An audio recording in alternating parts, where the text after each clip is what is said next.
You've been tricked by your own mind. It told you that if you just thought a little more, planned a little harder, worried a little longer, you'd finally feel safe, finally feel in control. But instead, all that thinking made it worse. You're not clearer, you're not calmer, you're tired, mentally exhausted, stuck in a loop that never stops spinning. They told you overthinking means you're smart, that being prepared means being safe. But no one told you what it really costs: the sleep you can't get, the peace you've forgotten, the moments you miss because your mind won't stop racing. But here's the truth. Peace doesn't come from solving every problem in your head. It comes from seeing that not every thought deserves your attention, that not every loop needs to be closed. That stillness isn't weakness, it's power. And that's what Buddhism teaches. Not in temples high on mountains, but in real life. In the breath you've been ignoring, in the silence between thoughts, in the space where overthinking used to live. Tonight, these teachings will do more than help you sleep. They'll help you let go, not by force, but by understanding. As you listen, your mind will start to unclench. The grip of thought will loosen, and a calm you've been chasing for years will quietly settle in. By the time you wake up, you won't just feel rested. You'll feel free. Ready? Let's begin. And now that the noise of the day has started to quiet, the real work begins. Not the work of fixing, solving, or controlling, but the deeper work of release. The soft, powerful work of letting go. Because the truth is, overthinking is not just about thoughts. It's about resistance. It's the tension between what happened and what we wish happened. The friction between how we feel and how we think we should feel. And that friction? It shows up right here, in the body, in the breath, in the small ways we hold on without realizing it. There's a moment, just before sleep, where the body wants to let go, but the mind doesn't let it. That moment matters, because how you treat this moment determines the tone of your entire night. Do you carry your day with you into sleep, or do you gently set it down? Buddhist breath awareness isn't just about watching air move. It's about learning how to drop the weight, breath by breath, in micro moments so subtle they almost go unnoticed. But those moments, those tiny exhales of tension, are the quiet exit doors from suffering. Each one is a choice: hold on or release. And tonight, we learn how to choose release. Start by noticing the breath, not forcing it, not trying to deepen it, just noticing how it feels to breathe after a long day. There might be tightness, there might be restlessness. That's not failure, that's just honesty. That's the starting line. Buddhist practice begins exactly where you are, not where you should be. So if the breath feels heavy, that's okay. That heaviness is the very thing we're working with. That's the material of transformation. When we overthink, the breath gets shallow. When we're holding on to tension, the chest stiffens, the stomach locks up, the throat tightens. This isn't poetic, it's real biology. And this is where Buddhism meets neuroscience. The breath and the nervous system are best friends. When one softens, the other follows. And when you learn to soften your breath, you're not just relaxing, you're retraining your entire system to stop gripping life so tightly. Try this now. As you breathe in, say to yourself gently, "I feel the breath." And as you breathe out, say, "I let it go." It doesn't matter what it is. Maybe it's a conversation that still lingers in your head. Maybe it's regret. Maybe it's guilt. Maybe it's nothing specific. Just that vague sense that something's not done yet. Let that be okay. You're not here to figure it all out. You're here to let the figuring fade. In Buddhist teachings, there's a word, vitakka vikara. It refers to the mental wandering, the constant picking up of thoughts and carrying them like luggage. But you can notice that picking up as it happens, not with anger, not with judgment. Just, there you are again. And then, let it pass. The point isn't to force the mind into stillness. The point is to become so gentle with yourself that even the storms lose their power. That's the real stillness, when nothing needs to be forced, because everything is allowed. Letting go is not a grand gesture. It's not standing on a mountain screaming, "I release you," into the wind. No, letting go is subtle. It's silent.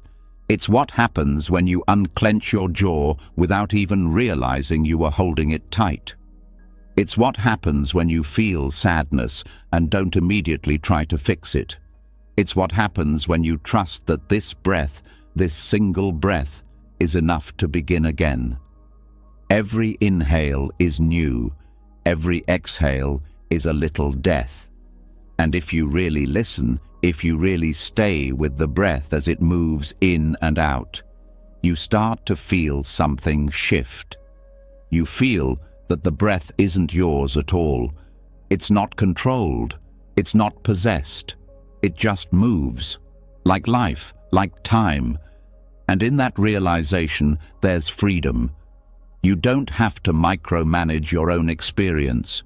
You don't have to rehearse the past or strategize the future.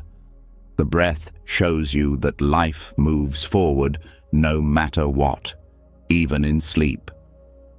The Buddha once said, "Just as a snake sheds its skin, we must shed our past over and over again." But how do you shed something you can't stop thinking about? You start by not reacting to it. When the mind says, "But what if?" you answer with the breath. When it says, "I should have," you answer with the breath. Not with more thoughts, not with arguments, just presence. The breath doesn't negotiate. It just is. You can start to feel the difference between thought and awareness. One is restless. The other is spacious. One loops. The other observes. This is the key to Buddhist breath awareness. It's not about controlling thought, but recognizing its texture. And once you recognize the texture of tension, you begin to loosen your grip on it. You begin to soften your relationship to thought itself. And when you soften, something amazing happens. The breath goes deeper on its own. The body adjusts. The shoulders drop. The stomach releases. The forehead smooths. These aren't just physical changes, they're messages. Your body is telling your mind, "We're safe now." You can stop running. Think about that. How many of your thoughts are just ways of running from something? From discomfort, from uncertainty, from loss, from truth. But the breath teaches you that it's okay to stop. You're allowed to stop. You're allowed to be here, now, without a plan, without a solution, without a goal. There's a Buddhist phrase, anatta, no self. It doesn't mean you don't exist. It means the you that's always narrating, judging, planning, comparing. That's not your core. That's just noise. And when you breathe deeply, the noise quiets. And underneath, there's something gentle, something kind, a presence that doesn't need fixing. Letting go isn't erasing the day. It's releasing the idea that it should have been different. The mind holds on to moments like a tightrope walker afraid to fall. But the truth is, there's no fall. There's only landing.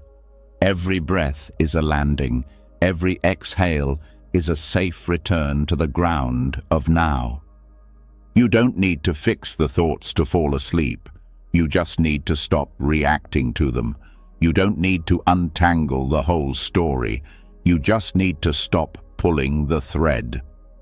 Thoughts are like bubbles. They pop on their own if you don't chase them. Let the chasing go. Let the mind wander without following. Let the breath be your home.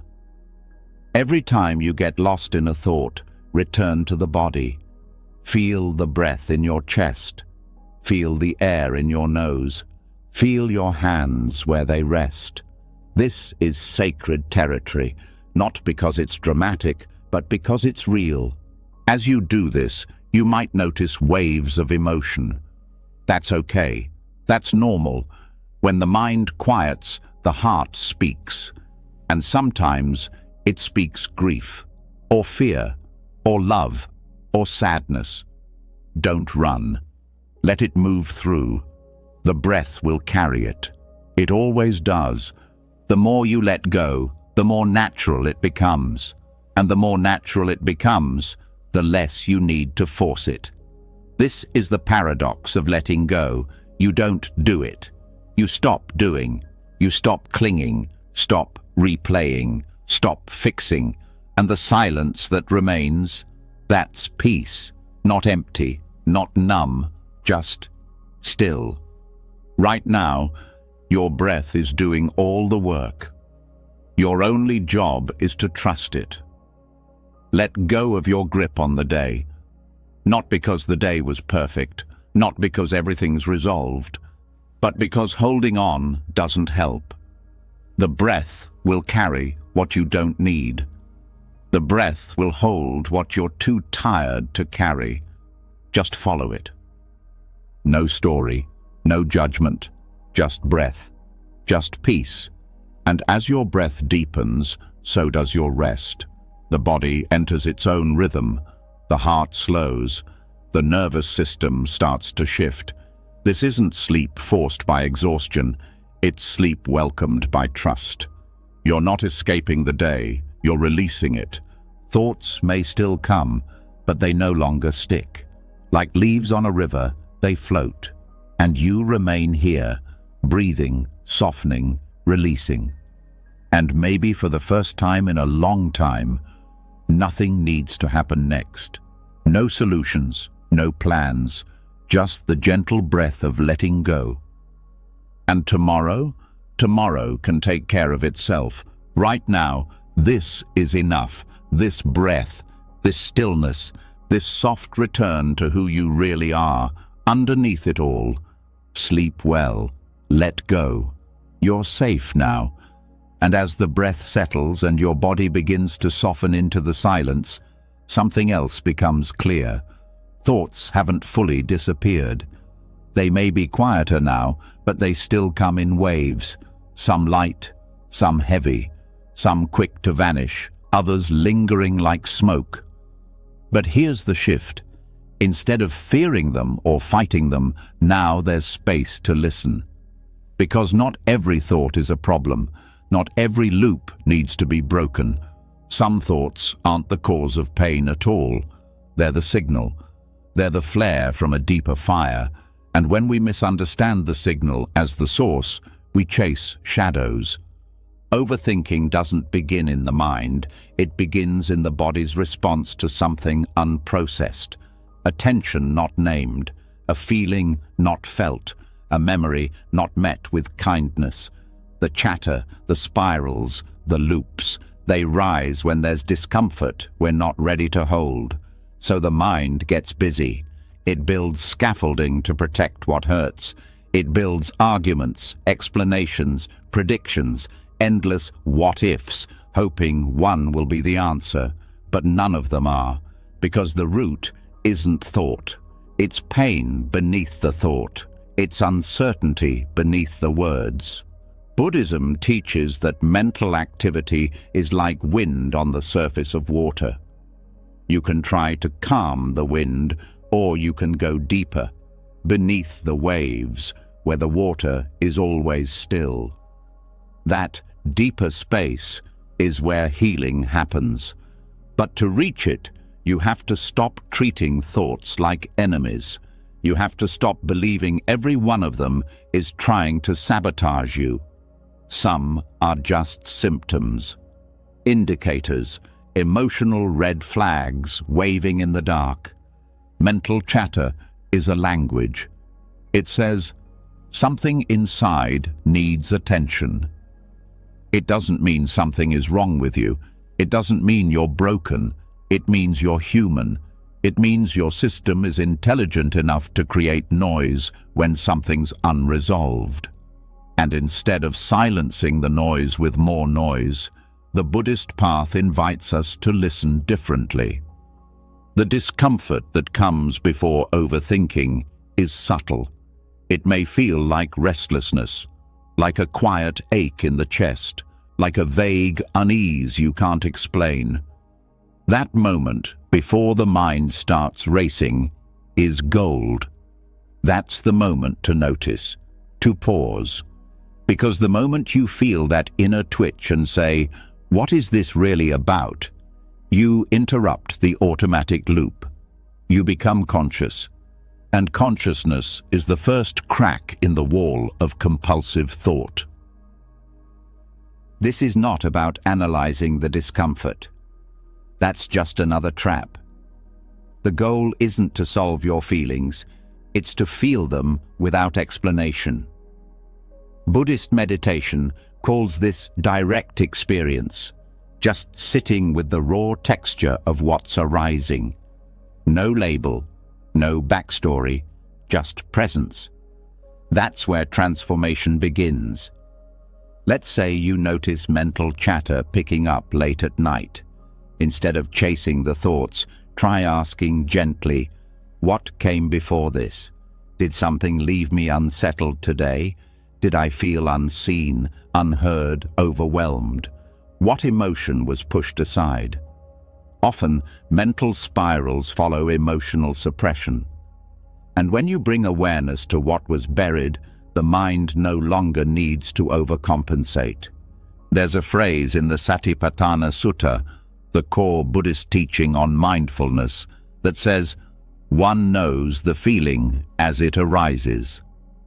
Not judges, not explains, just knows. This knowing isn't intellectual, it's somatic, it's embodied. It's the kind of knowing that comes from being still with what is uncomfortable until it begins to soften on its own. When people say, I can't stop thinking, what they often mean is, I'm trying to run from a feeling I haven't made peace with. The loop isn't logical, it's emotional. And that's why logical solutions fail. The overthinking continues because the body still feels unsafe. That's where the real healing starts, not by fixing the story, but by creating a sense of safety in the present. So how do you do that? First, drop into the body. Scan it gently. Where is the tension hiding? Not what caused it, not who caused it, just where is it? Is there tightness in the chest, a heat in the stomach, a pulling behind the eyes? That's where the emotional soil lies, the space where old roots are tangled. And if you sit with it long enough, the chatter begins to slow. Not because you've silenced it, but because you've listened to what it was protecting. This is the radical power of Buddhist awareness. It doesn't force change. It allows understanding. And understanding dissolves the need for defense. There's a Buddhist metaphor that says, thoughts are like raindrops on a pond. They disturb the surface, but the pond itself is never broken. Your awareness is that pond.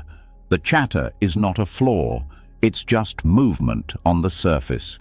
And when you learn to rest below that surface, the movement no longer defines you. Overthinking often feels endless because it feeds on resistance. Every time you say, I shouldn't be thinking so much, you feed the very loop you're trying to escape. But when you say, let me feel what's underneath this, the loop loses energy. Thought can't thrive without emotional fuel. Sometimes the emotional root is grief, sometimes it's shame, sometimes it's fear of losing control, and these emotions don't disappear when ignored, they just get louder. That loudness, that's the chatter. And once you tend to the emotion, thought no longer needs to scream to get your attention. This is where the practice of metta, loving kindness, can change everything. Not because it makes you positive, but because it teaches you how to meet yourself with gentleness. If the emotional root is shame, then attacking your thoughts only grows that shame. But when you say, even this I welcome, the cycle weakens. The chatter softens, because you're no longer feeding it fear. Even doubt, one of the core hindrances in Buddhist teaching, becomes a messenger. Doubt says, are we safe? Is it okay to rest? What if we missed something? But when met with presence, doubt turns into clarity. Because doubt isn't a verdict, it's a doorway. It leads to deeper questions. It points you to what needs to be seen. That's why overthinking is not your enemy. It's your teacher. It says, there's something in you that needs love. And if you listen, not to the words, but to the wound, the mind begins to trust that it doesn't need to keep spinning. Some nights, the thoughts will still come. Some days, the loop will return. That doesn't mean you failed. That means you're alive. The goal is not to become a blank slate. The goal is to build a relationship with your inner world so strong, so compassionate, so grounded, that even when the storm comes, you don't lose your center. And this is why Buddhist practice isn't about suppressing thought. It's about changing your relationship to thought. Thought is not the fire, it's the smoke. If you want to clear the air, you have to find where the fire is burning, and when you meet the fire with stillness, it starts to go out, because nothing can burn forever when it's no longer being fed. This is how healing begins, not by force, not by logic, but by tenderness. The chatter doesn't end because you crushed it.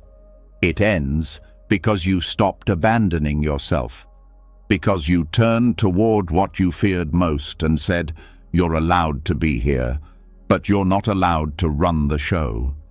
So as you rest now, as your body lays still and your breath flows in and out, let the mind wander without judgment. Let the thoughts rise without grabbing them. And when discomfort appears, don't run, don't label, don't solve. Just stay, just breathe. And let the mind show you what it's been trying to protect all along. Because once you meet that place with presence, the chatter loses its urgency. The signal has been received, the message delivered, and what's left is not silence, it's peace.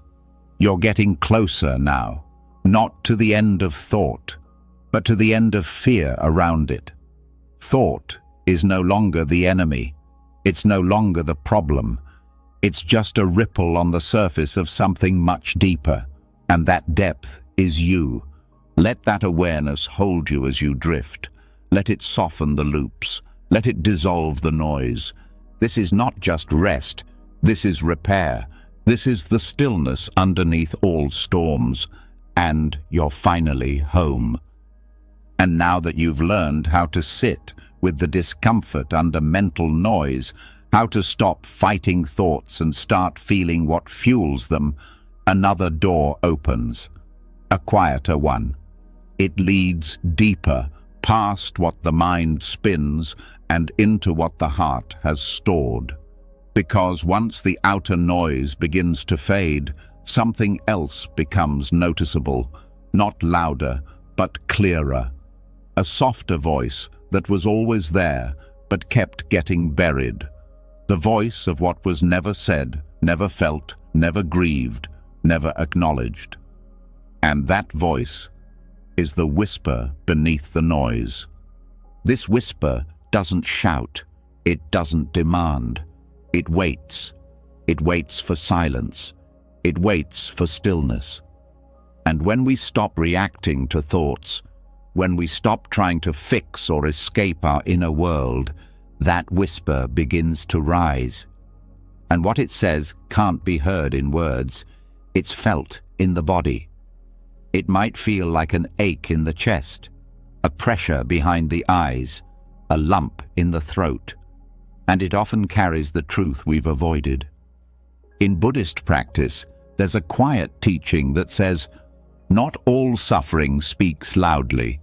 Some of it waits in the corners of the mind, softly pulling strings from the shadows.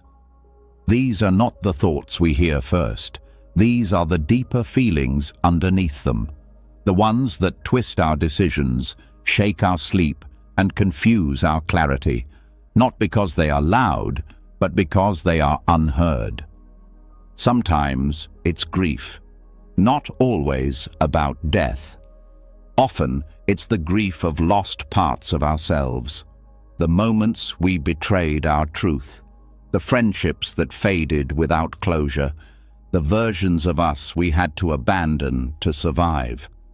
Grief that doesn't weep, it lingers.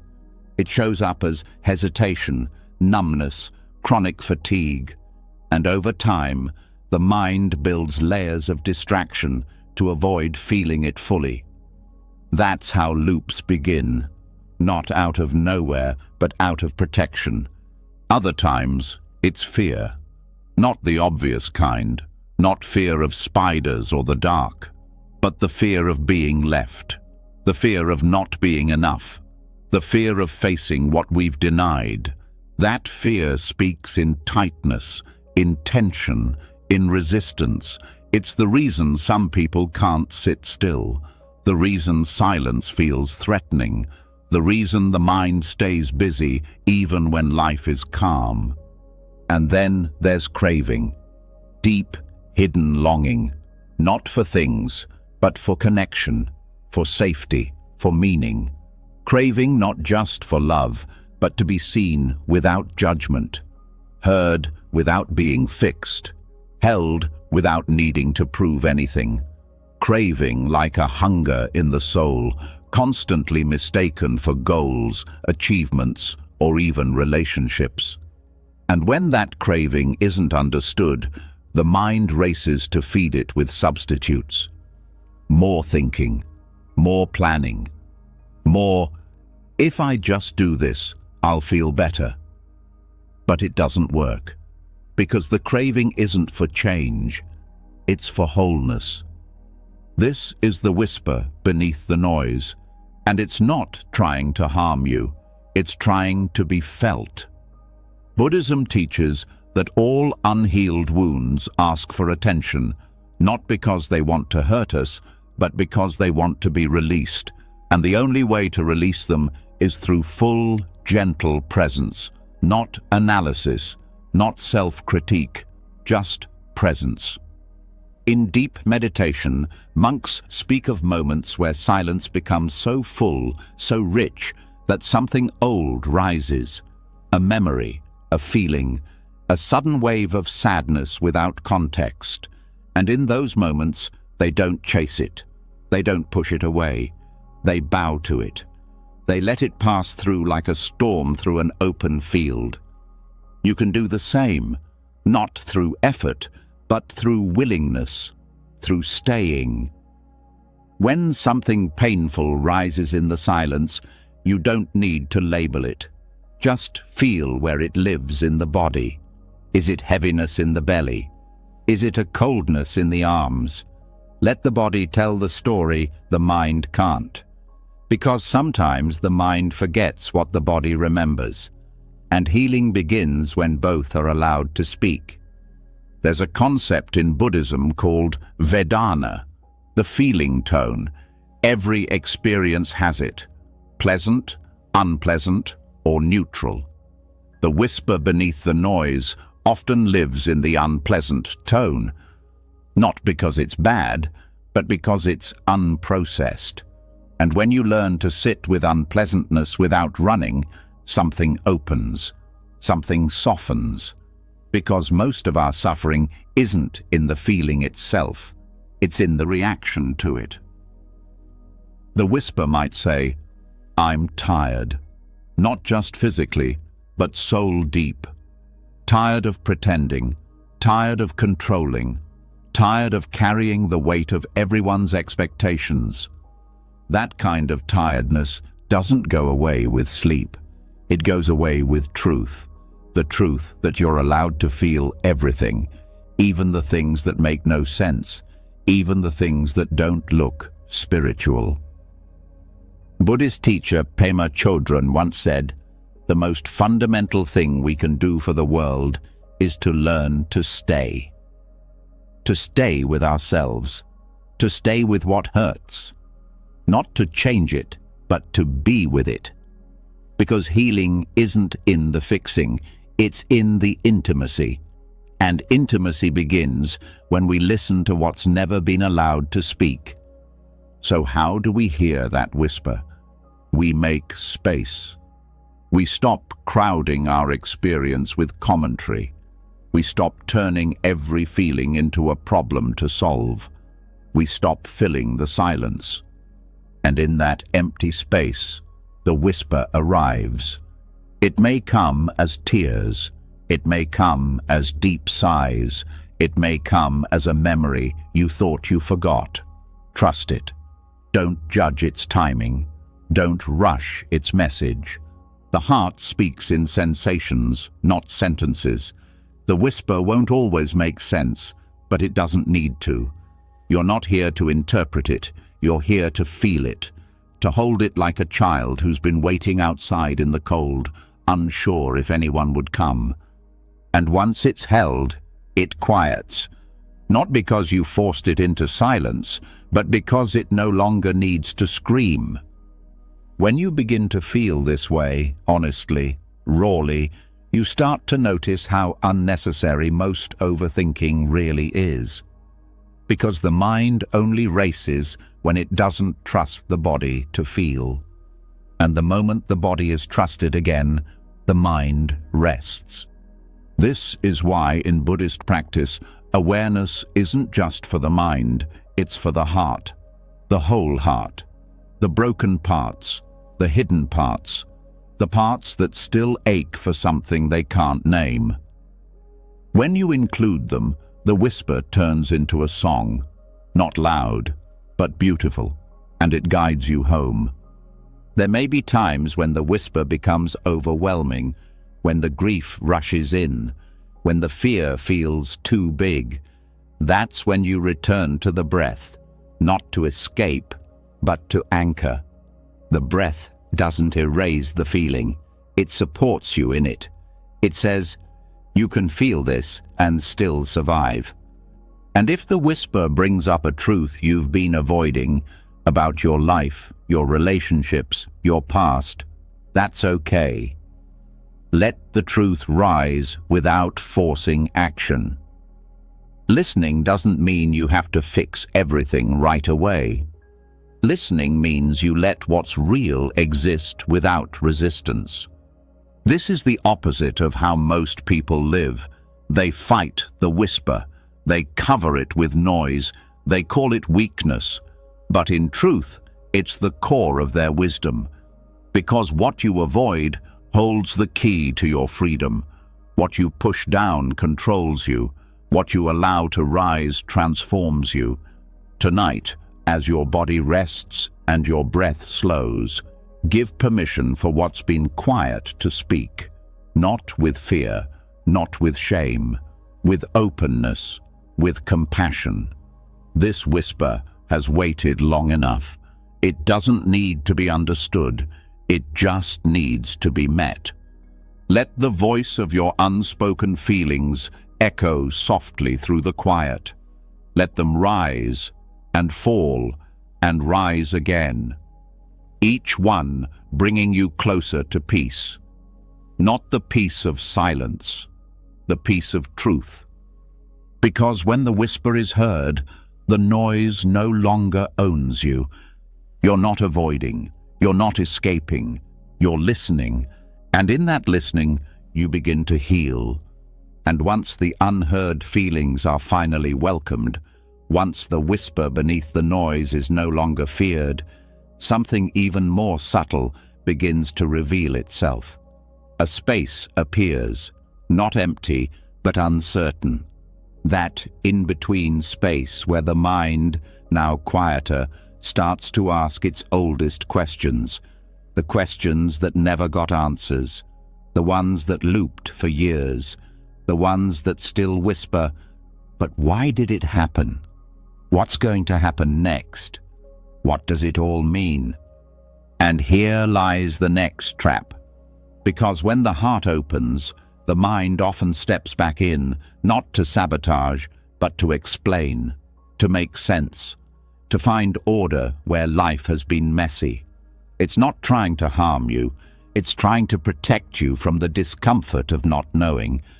But this is the moment where a deeper teaching begins, because not every question has an answer, and not every question needs one.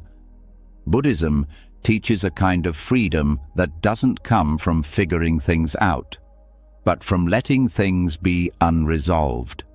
Not because you don't care, but because peace doesn't depend on mental conclusions. Peace depends on letting go of the need for mental conclusions. This is where overthinking finds its fuel.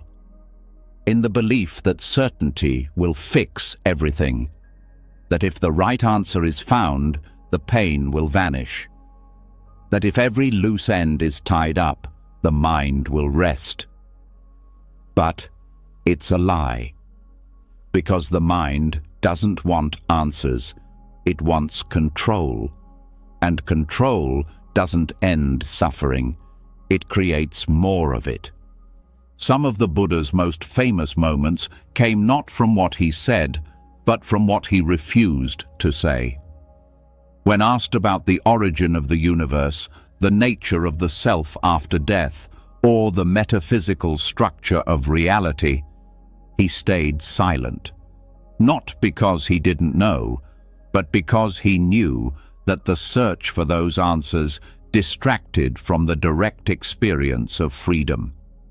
The compulsion to answer every question, he taught, is a form of suffering in disguise. He told the story of a man struck by a poisoned arrow. The man refused to have the arrow removed until he could know who shot it, what tribe they belonged to, what kind of wood the arrow was made from. But by the time those answers came, he would already be dead. That is what obsessive questioning does. It distracts from healing. It pulls attention away from the present and into a maze with no exit. We do this every day. We wonder why someone left. We analyze why life unfolded the way it did. We seek meaning in heartbreaks, in failures, in silence. And the mind promises that the right answer will bring peace. But peace isn't hiding behind an answer. Peace is waiting beneath the question. There's a difference between inquiry and obsession. One is spacious, the other is tight. One explores, the other demands. You can feel the difference in the body. Obsessive questioning feels like a clenched fist. True curiosity feels like an open palm. And the path of Buddhism is to walk with the open palm, not because all questions are answered, but because all questions are allowed. This is not easy. The mind is addicted to closure. It wants the period at the end of every sentence, but real life is often a comma or a dash or no punctuation at all. Things end without resolution. Stories shift without explanation. People change without warning. And the peace we long for comes not from resisting that truth, but from relaxing into it. You are allowed to not know. You are allowed to walk through life with questions still echoing in your chest. You are allowed to rest, even if the mystery still lingers. That's not negligence. That's mastery. The kind that trusts life without needing to control it. Some questions are meant to stay open, not as a problem, but as a portal, a doorway into deeper awareness. Because the space left by an unanswered question becomes the space where presence grows. You stop seeking, you start sensing, you stop racing toward meaning, you start settling into truth. The Zen tradition calls this "don't know mind." It's not ignorance, it's not denial, it's the wisdom of staying soft in the face of the unknown, the wisdom of not rushing to conclusions, the wisdom of living fully in the middle of mystery. This is where overthinking dissolves, not through answers, but through surrender. When you stop trying to solve the puzzle, you see the whole picture. And the picture says, this is life. It moves, it breaks, it heals, it leaves things unfinished. And still, it is sacred. You may never know why someone hurt you. You may never know what the future holds. You may never get closure from the people who disappeared. But that doesn't mean you can't be free, because freedom doesn't wait for closure. Freedom appears when you stop needing it. This is where real maturity begins, not in knowing more, but in needing less certainty, in holding space for the unknown without trying to make it known, in letting life be open-ended and still choosing to show up fully. The Buddha taught that clinging to views, rigid beliefs, fixed ideas, intellectual certainty is one of the deepest causes of suffering. Because once the mind believes it knows everything, it stops listening, it stops learning, it stops feeling, and a closed mind is the opposite of a free one. So how do you begin to loosen this grip? Start by noticing which questions you've been trying to answer for years. Which ones keep circling back? Which ones bring tightness, not clarity? Which ones feel like pressure, not peace? Then ask yourself, what if I didn't need an answer? What if this question could stay open? What would it feel like to rest, even with this thread left untied? That's the doorway, the shift from needing to knowing, from grasping to holding lightly, from mental tension to spiritual spaciousness. This isn't about pretending questions don't exist. It's about changing your relationship to them. You begin to see that the question isn't always the problem. It's the attachment to resolving it that creates suffering. And once that attachment loosens, the question becomes lighter. Sometimes it even fades. Not because it's been answered, but because it's no longer charged. This is how Buddhism rewires the thinking mind. It doesn't make you smarter, it makes you softer. It doesn't make you right, it makes you free. Free to live without conclusions, free to love without guarantees, free to rest without closure. And the paradox is that in this freedom, some of the deepest answers begin to emerge. Not as thoughts, but as experiences, as clarity that rises when the mind is quiet, as truth that surfaces only when you've stopped chasing it. When you stop forcing life into answers, life becomes more alive. When you stop demanding to know, you begin to see. And what you see is not certainty. It's something better. It's presence. It's grace. It's the quiet strength of someone who has made peace with the unknown. So tonight, as questions rise in your mind, let them come. Let them float like leaves on water. You don't need to pick them up. You don't need to chase them down. You don't need to solve anything.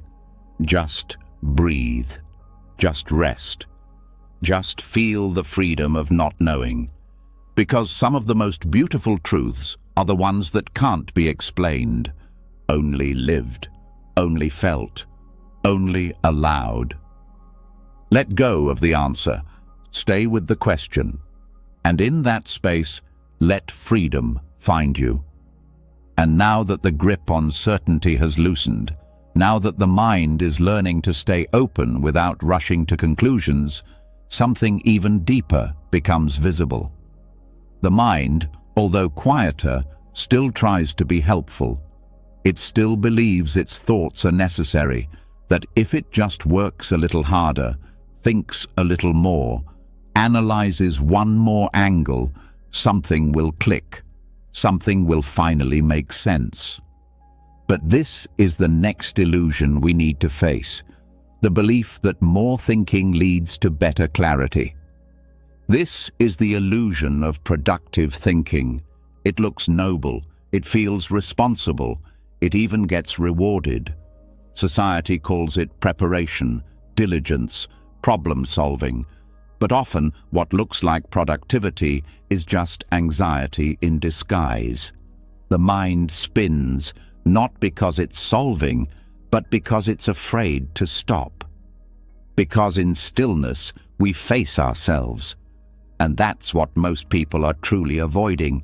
Not failure, not uncertainty, but the silence that remains when the mind goes quiet. Buddhist teachings speak clearly on this. Clarity doesn't come from thinking harder. It comes from seeing clearly. And seeing clearly is only possible when the water of the mind is still, when it's not agitated by urgency, when it stops forcing outcomes. The modern world has glorified overanalysis. We believe that if we consider every possibility, calculate every outcome, prepare for every scenario, we'll be safe. But instead, we become frozen. We start confusing movement for progress. The mind keeps going and going and going, but it's moving in circles, not forward. In Buddhist psychology, this is known as papanka, the proliferation of thought. It's the snowball effect where one idea leads to another and another, until the original issue is buried under layers of speculation. And the tragedy is that none of it brings relief. In fact, the more complex the thinking becomes, the harder it is to act. We become trapped in the illusion that we're being productive, when in truth, we're just deepening our own confusion. The Buddha warned against this. He taught that the mind cannot be forced into wisdom. Wisdom arises naturally when grasping ceases, when the mind is no longer trying to manipulate reality into a shape that feels safe. Wisdom, in its truest form, is spacious. It leaves room. It breathes. It doesn't demand perfect answers. It recognizes what is true right now. So why does the illusion of productive thinking feel so strong? Because it gives us a temporary sense of control. When we think, we feel like we're doing something. We feel like we're preventing disaster. But what we're actually doing is overloading the system. The nervous system becomes strained. The body tightens. Decisions become harder, not easier. Insight becomes clouded by mental fog. This is where the practice of samatha, calm abiding, comes in. It's not just sitting still. It's learning to recognize when thinking has stopped being helpful and started becoming compulsive. It's the ability to pause, feel the body, and gently return to breath without judging the mind for trying to help. Because the mind is not the enemy, it's just misunderstood.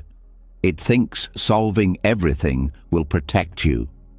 It doesn't realize that what you need isn't more solutions, it's more space. Many great spiritual teachers, including those outside Buddhism, have pointed to this. That true clarity arises in the gaps between thoughts, not from stacking more on top. That sometimes the best insights come when we stop trying to think and allow ourselves to rest. This is not laziness, it's the wisdom of non-doing, the deep knowing that comes when we trust the present instead of controlling the future.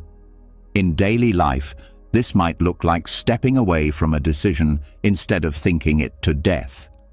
It might mean taking a walk, watching the sky, doing nothing for a few minutes, not as avoidance, but as space-making. When the mind is tense, its answers are narrow.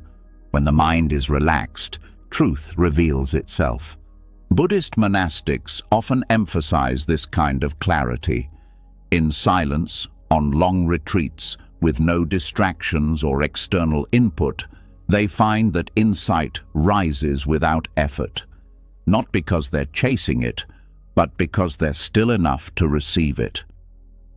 And this is the subtle truth most of us miss. Real solutions often appear when we stop searching. This doesn't mean thinking is useless. It has its place. Strategic thinking, creative thinking, practical planning, these are valuable tools. But the danger comes when the mind believes it is the only tool. When it forgets that awareness, presence and stillness are just as essential, sometimes more. The illusion of productive thinking is also deeply tied to identity. Many people feel valuable when they're thinking. When they're figuring it out, it becomes a performance, a way to prove worth. But worth isn't proven by exhaustion, and clarity doesn't come from mental overwork. It comes from connection to what is real, here and now. Try noticing the next time your mind feels busy, whether it's actually helping. Is it bringing peace? Is it offering real insight? Or is it replaying the same ideas, the same doubts, the same fears in a loop? The mind can disguise fear as productivity. It can call panic planning. It can label stress focus. But the body knows the truth. And if the body feels tired, if the breath feels shallow, if the heart feels tight, then it's not clarity, it's just noise. And that's where mindfulness becomes your greatest ally. Not as a trend, not as a habit, but as a radical choice to pause. To stop believing that more thinking is always better. To sit with uncertainty without filling it with more thoughts. Sometimes stillness brings an answer faster than thinking ever could. Sometimes walking away brings clarity that analysis couldn't touch. Sometimes just breathing is enough. The mind doesn't believe this, but your experience will prove it if you try. This is not about rejecting the mind, it's about restoring balance. It's about realizing that insight comes through harmony, not force. That mental strain never leads to wisdom, but presence does. And when you start living from presence, everything changes. Decisions become easier, words become clearer, relationships become softer. Not because you thought more, but because you needed less. This is the heart of Buddhist simplicity. Not making life smaller, but making it lighter. Not turning away from responsibility, but learning how to meet it without tension. When the mind lets go of its obsession with control, a different kind of intelligence rises, one that sees with the whole being, not just the head. Tonight, let your thoughts slow, not because you forced them to, but because they've finally been heard. Let your breath deepen, not as a technique, but as a return. Let the body rest, not because it gave up, but because it finally feels safe enough to stop. Productivity has nothing to do with speed, and clarity has nothing to do with pressure. You're not falling behind.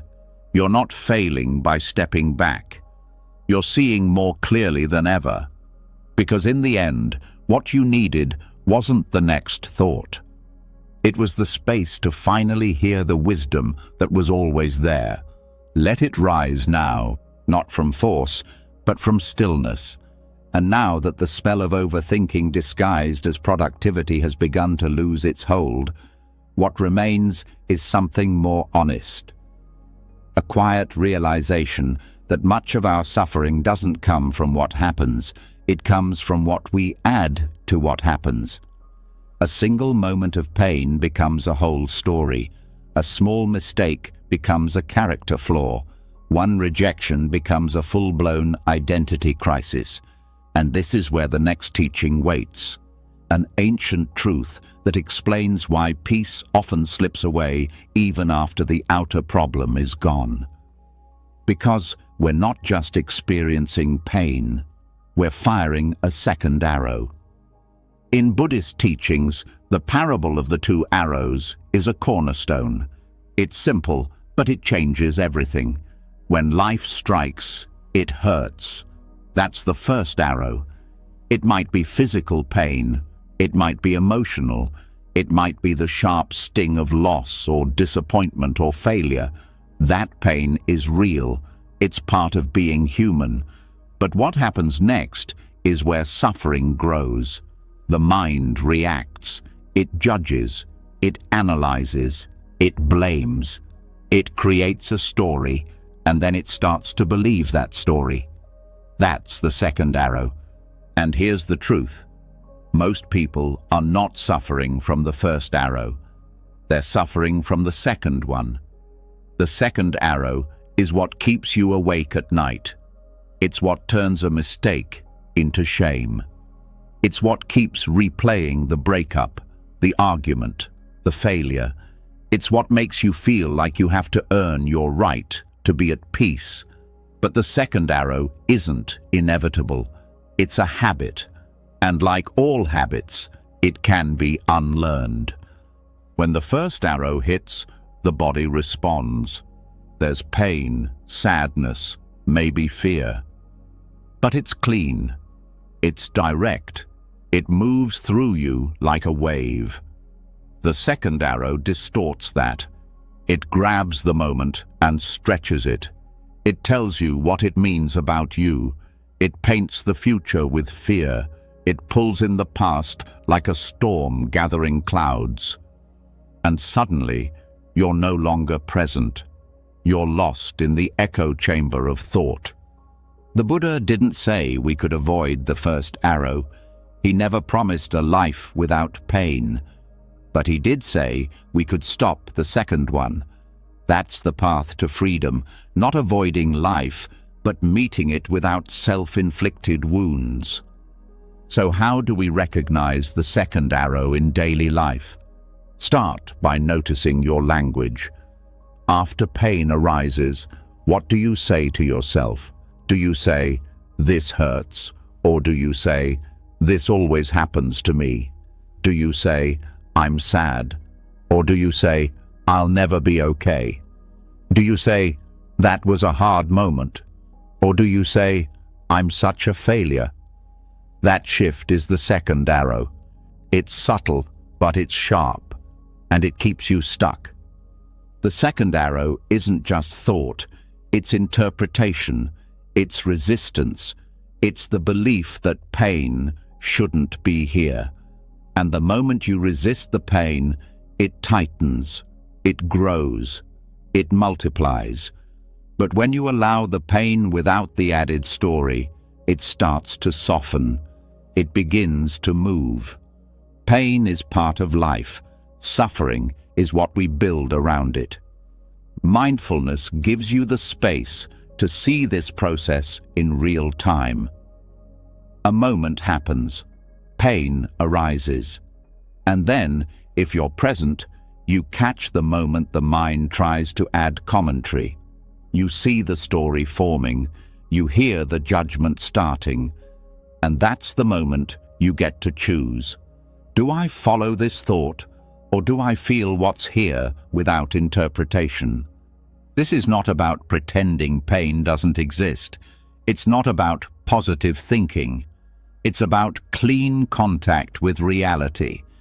It's about letting pain be pain without making it personal, without turning it into identity, without weaponizing it against yourself. When someone speaks harshly to you, the first arrow is the sting of their words. The second arrow is the thought, "They hate me," or "I always push people away," or "I'm not good enough." When something doesn't go your way, the first arrow is disappointment. The second arrow is the spiral, "Nothing ever works out," or "I should have done better," or "I knew this would happen." The second arrow builds a story around the pain, and the story becomes the prison. There's a line from a modern meditation teacher that says, "Pain is a wave, suffering is swimming against it." The second arrow is that resistance. It's the inner fight. It's the refusal to let pain move through naturally, and that refusal creates stuckness. It creates chronic stress. It keeps the nervous system in high alert, even when the threat has passed. So how do we stop firing the second arrow? We learn to pause. When something painful happens, stop. Breathe. Feel the body. Let the raw sensation be felt. Notice the impulse to explain it, to fix it, to analyze it. And don't follow that impulse. Stay with the breath instead. Stay with the tightness. Stay with the ache.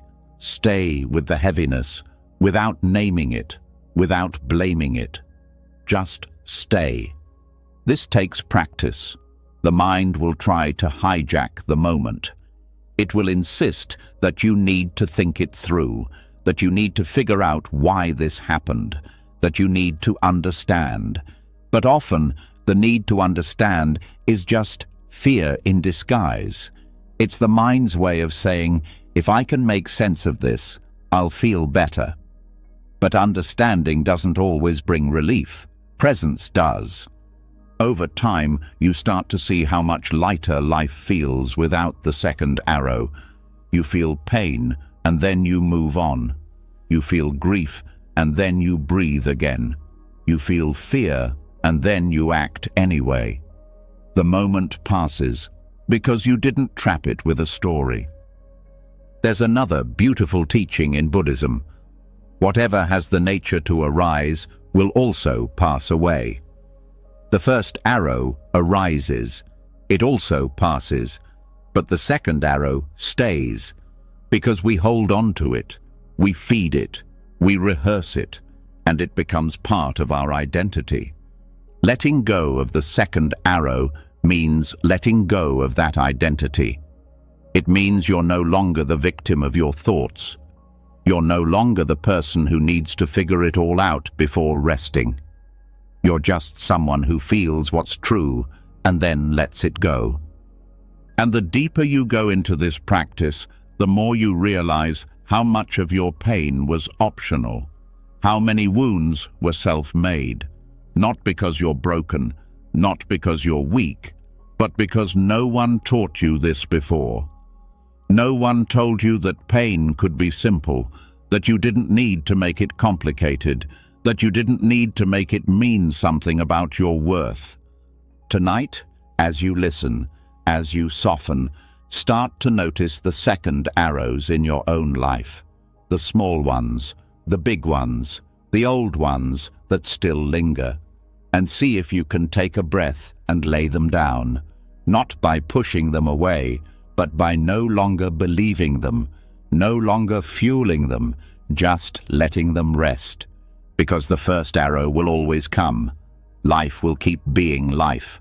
But the second arrow, that one, is yours to drop. And when you do, what remains isn't emptiness. It's peace. It's space. It's the quiet freedom of someone who no longer adds pain to pain. And that kind of freedom, that's what healing really means. And now that the second arrow has been seen for what it is, not a fact, but an internal reaction, not truth, but habit, the mind begins to breathe again. The stories soften. The mental loops lose some of their urgency. But there's still one more thread underneath it all, one that quietly fuels overthinking even when the outer stories fade. This is the hidden driver that keeps the mental wheels turning. It isn't obvious at first, but once seen, everything begins to shift. It's not just thought, it's craving. Craving disguised as logic. Craving dressed up as preparation. Craving that hides inside obsession and calls itself intelligence. Overthinking at its core is not random. It's not a mental mistake. It's a strategy, a deeply wired way of trying to feel safe in a world that rarely guarantees anything. Beneath every loop, there's something being chased. And, in Buddhism, that chase has a name: tanha, craving. Not just for objects or people, but for certainty, for security, for control.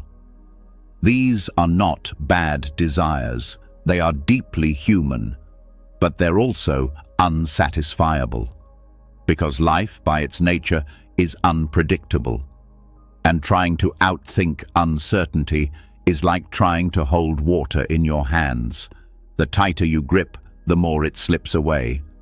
When the mind obsesses, it's often doing something very specific, rehearsing safety. It's running scenarios to try and predict danger. It's revisiting the past to make sense of pain. It's simulating future conversations or disasters in the hope that, by thinking about it enough, it won't hurt as much when or if it happens. But this is the illusion.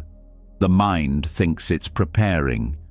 What it's really doing is avoiding the present moment where uncertainty lives. Buddhist insight, called prajna, is the wisdom that sees through craving. It's not intellectual knowledge. It's not learned from books. It arises when the mind is clear enough to see the pattern behind its own movements. When you start to notice that your thinking is always reaching towards something it can't quite hold, that's prajna. When you realize that even your most urgent thoughts are just another layer of craving, that's the beginning of freedom. Let's break this down even further. Craving for certainty shows up when the mind cannot sit with not knowing. It tries to answer every possible question. It seeks definite conclusions in situations that are fluid. This craving doesn't accept that people change, that plans fail, that emotions shift. It wants life to be a fixed shape. But life never stays still, so the craving keeps returning, and the thoughts never rest. Craving for safety is even more primal. It often comes from past wounds. It says, if I think through every possible outcome, maybe I won't get hurt again. It's the voice of trauma, the voice of someone who once felt unsafe and decided that hypervigilance was the only way to survive. And while that strategy may have worked once, it now becomes a trap, because no amount of thinking can guarantee safety, and the pursuit of that guarantee only creates more anxiety. Craving for control is perhaps the deepest. It's the belief that if we just do everything right, say the right thing, make the perfect plan, follow every rule, then life will go our way. But this craving creates perfectionism. It creates rigidity. It creates pressure. And when life inevitably doesn't cooperate, it creates blame, usually directed inward. Obsessive thoughts grow from this soil. They spiral not because you're weak, but because the craving underneath them is so strong, it feels unbearable to let go. And yet, letting go is exactly what Buddhist wisdom invites. Not letting go as in ignoring life. Letting go as in seeing that the craving itself is optional, that it is not who you are, that it can be observed, felt, and released. When prajna arises, it brings a clarity that's not cold, but liberating. It shows you the pattern, and in that seeing, the pattern starts to dissolve. You don't have to force it. Just by seeing the craving clearly, you stop feeding it unconsciously. The thoughts might still arise, but they no longer grip you. You no longer believe their urgency. You start to feel a strange calm in not knowing, a strange freedom in surrender. This is not passive. It's powerful. It's what the Buddha meant when he said craving is the root of suffering. Not because desire is bad, but because identification with desire creates tension. The moment you believe, I must have certainty, you're already in conflict with life. But when you see that thought arise and recognize it as craving, not truth, you reclaim your freedom. This is a shift from attachment to observation, from I am this craving to this craving is passing through me. And from that space, you start to respond differently to your own thoughts. Instead of chasing them, you hold them gently. Instead of arguing with them, you breathe through them. Instead of needing answers, you rest in awareness. Overthinking cannot survive this kind of presence. It depends on speed, on urgency, on looping. When you slow down enough to feel what's beneath the thought, the craving becomes visible. And once it's visible, it's no longer running the show. You don't have to fulfill it. You don't have to follow it. You just have to witness it. It may come in waves. You may notice the craving again and again. That's okay. Each time you recognize it, you weaken its hold. Each time you pause instead of react, you create space for wisdom to grow. This is why Buddhist meditation isn't just about relaxation. It's about retraining the mind to see clearly, to break the trance of craving, to find peace not by fixing life, but by releasing the compulsive need to fix. You start to trust something deeper than thought, a quiet knowing that you are already whole, that nothing needs to be controlled in order for you to be safe, that peace is not the result of mental effort. It's what appears when craving subsides, and this trust grows every time you don't react. Every time you don't reach for a false sense of certainty. Every time you let the craving pass like a cloud instead of building your identity around it. So the next time your mind begins to obsess, pause. Ask yourself gently, what am I trying to hold on to right now? Is it a story, a plan, a fear, a hope? Let the craving reveal itself, and then meet it not with judgment, but with presence, with kindness, with breath. Because craving is not the enemy, it's a teacher. It shows you where you still believe peace must be earned. And when you stop believing that, peace returns. Not because you did something to deserve it, but because it was always waiting underneath the noise. Let yourself feel that now. Let the craving rise without feeding it. Let the thoughts pass without chasing them.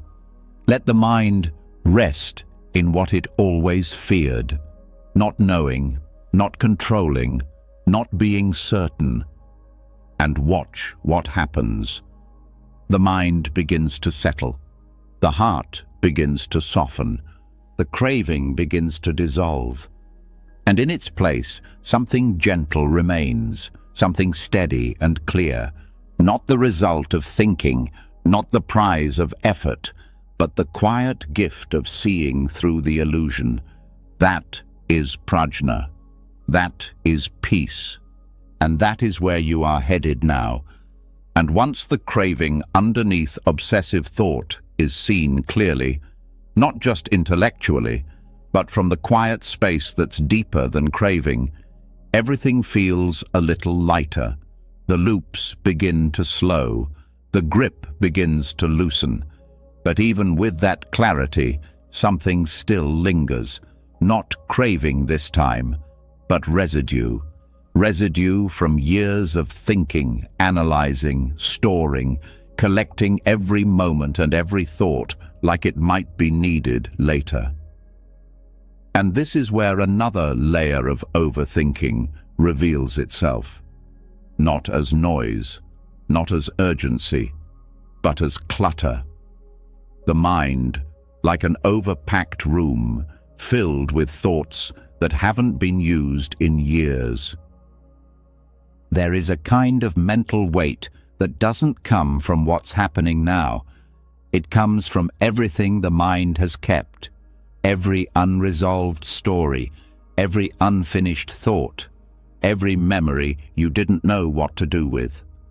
This is mental hoarding, the habit of keeping thoughts long after they've served their purpose.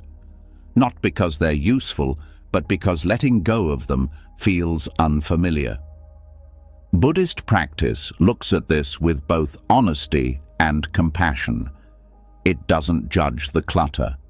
It understands how it got there. The mind, like a protective caretaker, holds on to thoughts out of fear. Fear that if you forget, you'll be unprepared. Fear that if you let go, something important will be lost. But just like a house packed with things you no longer use, a crowded mind doesn't make you safer. It makes you less able to breathe. Overthinking often hides in this kind of accumulation. It's not always fast-paced or chaotic. Sometimes it's subtle, a low-level hum of mental objects, ideas, memories, judgments, rehearsals, regrets, all sitting in mental corners, gathering dust. And without regular awareness, they pile up. You carry them from year to year, relationship to relationship, moment to moment, until even silence feels loud. Mindfulness becomes the broom, not aggressive, not rushed, just consistent, gentle.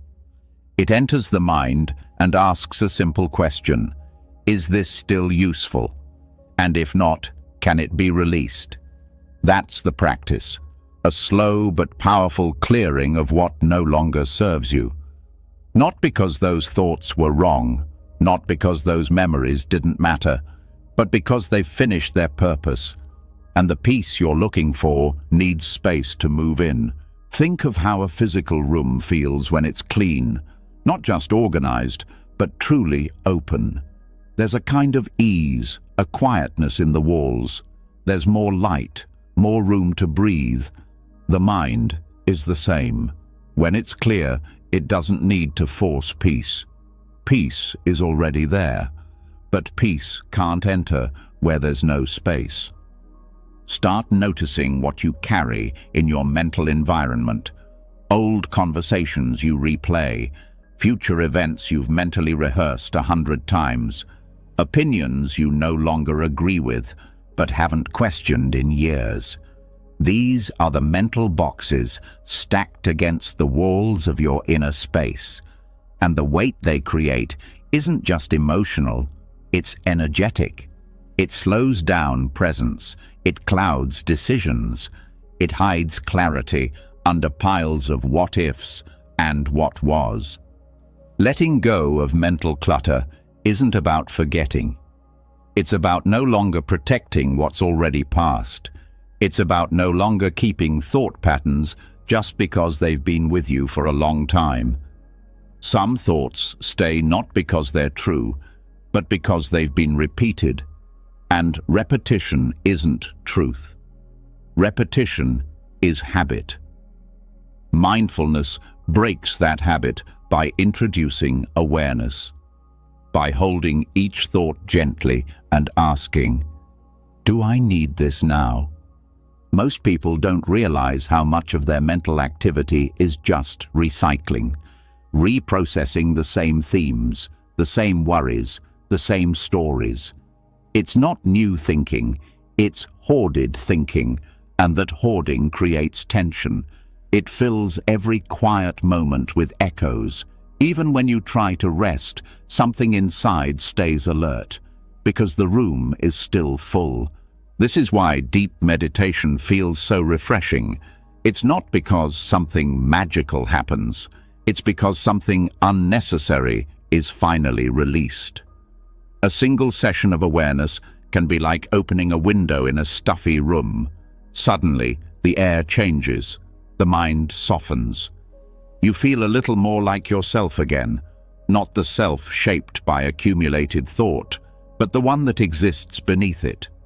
The deeper teaching here is that thoughts are temporary. They are meant to move. They are not meant to be kept forever. When we start treating thoughts like permanent possessions, we suffer. We try to organize them endlessly. We give them more attention than they need. But thoughts are more like visitors. Some stay for a moment, some for a while, but eventually they all pass, if you let them. Mindfulness teaches you to let them, not by force, not by suppressing, but by observing the whole process. You see a thought arise, you feel its shape, you watch it fade. That alone begins to clean the mind, because the act of observing breaks the pattern of attachment. There's a Zen saying, "Let thoughts come and go, just don't serve them tea." That's the practice. You don't need to invite every mental guest to stay. You don't need to entertain every thought. You can acknowledge it and let it pass. The less you attach, the less residue it leaves, the more space you preserve. Mental hoarding often comes from the fear of not being in control. The mind thinks, if I let this go, what if I need it later? So it stores it. But here's the paradox. Clarity only arrives when you stop clinging. When you trust that the wisdom you need will arise when the moment calls for it, not because you saved it in advance, but because you're present enough to meet it. This is where the analogy of the cluttered room becomes so helpful. When your home is full of items you don't use, it becomes harder to find the ones that matter. The same is true of the mind. When your inner space is crowded with old thoughts, your intuition becomes muffled. Your instincts become harder to hear. The signal is still there, but the noise is louder. Cleaning your mental space isn't about perfection. It's about kindness. It's about giving yourself the room to breathe again. One thought at a time, one story at a time. And it begins by asking, what am I still holding on to that no longer helps me? Maybe it's a belief about who you are. Maybe it's a regret from 5 years ago. Maybe it's a script you rehearse in your head every time you feel anxious. Whatever it is, meet it gently. Feel it fully. And if it's time, let it go. This practice never ends. Just like physical spaces need regular cleaning, so does the mind. Life will always bring new thoughts, new experiences, new stories. But with awareness, you don't have to keep everything. You don't have to carry what was never yours to begin with. You don't have to store what can be set down. So tonight, let your thoughts be seen, but not stored. Let them arise, but not accumulate. Let your breath be the broom. Let stillness be the open window, and let yourself rest in a mind that is slowly remembering how to feel spacious again. The peace you seek isn't missing. It's just hidden behind too much noise. Too many saved files. Too many unopened boxes of memory and meaning. Start clearing. Start releasing. Not all at once, but gently, consistently, lovingly. And one day, the room will feel so open, so light, you won't just think clearly. You'll feel free. And now that the clutter of old thoughts has started to clear, now that you've seen how much mental weight was never necessary, how much peace was buried beneath what was being held, something subtle begins to surface.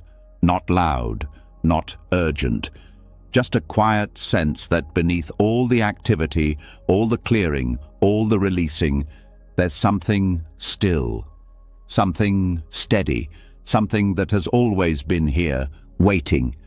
It isn't another thought, it's what's between them. This is the space that rarely gets noticed, not because it's hidden, but because it's quiet. The space between two thoughts. That tiny pause most people rush past without realizing it's the most powerful part of the mind. Buddhism treats this space with deep reverence, because this is where liberation lives, not in the content of thought, but in the stillness that separates one thought from the next. The mind is trained to notice what's loud, to latch on to what moves, to analyze, compare, label, and judge every thought that comes. But the peace you're seeking is not in the thoughts themselves. It's in the absence of thought. That moment when one thought ends and another has not yet begun. That's the doorway, not to emptiness, but to presence, not to boredom, but to freedom. Most people never pause long enough to feel it. The mind jumps from one sentence to the next, filling every second with more noise. But if you slow down, truly slow down, you can start to notice the gaps, like silence between musical notes, like breath between words. It's there, and it's alive.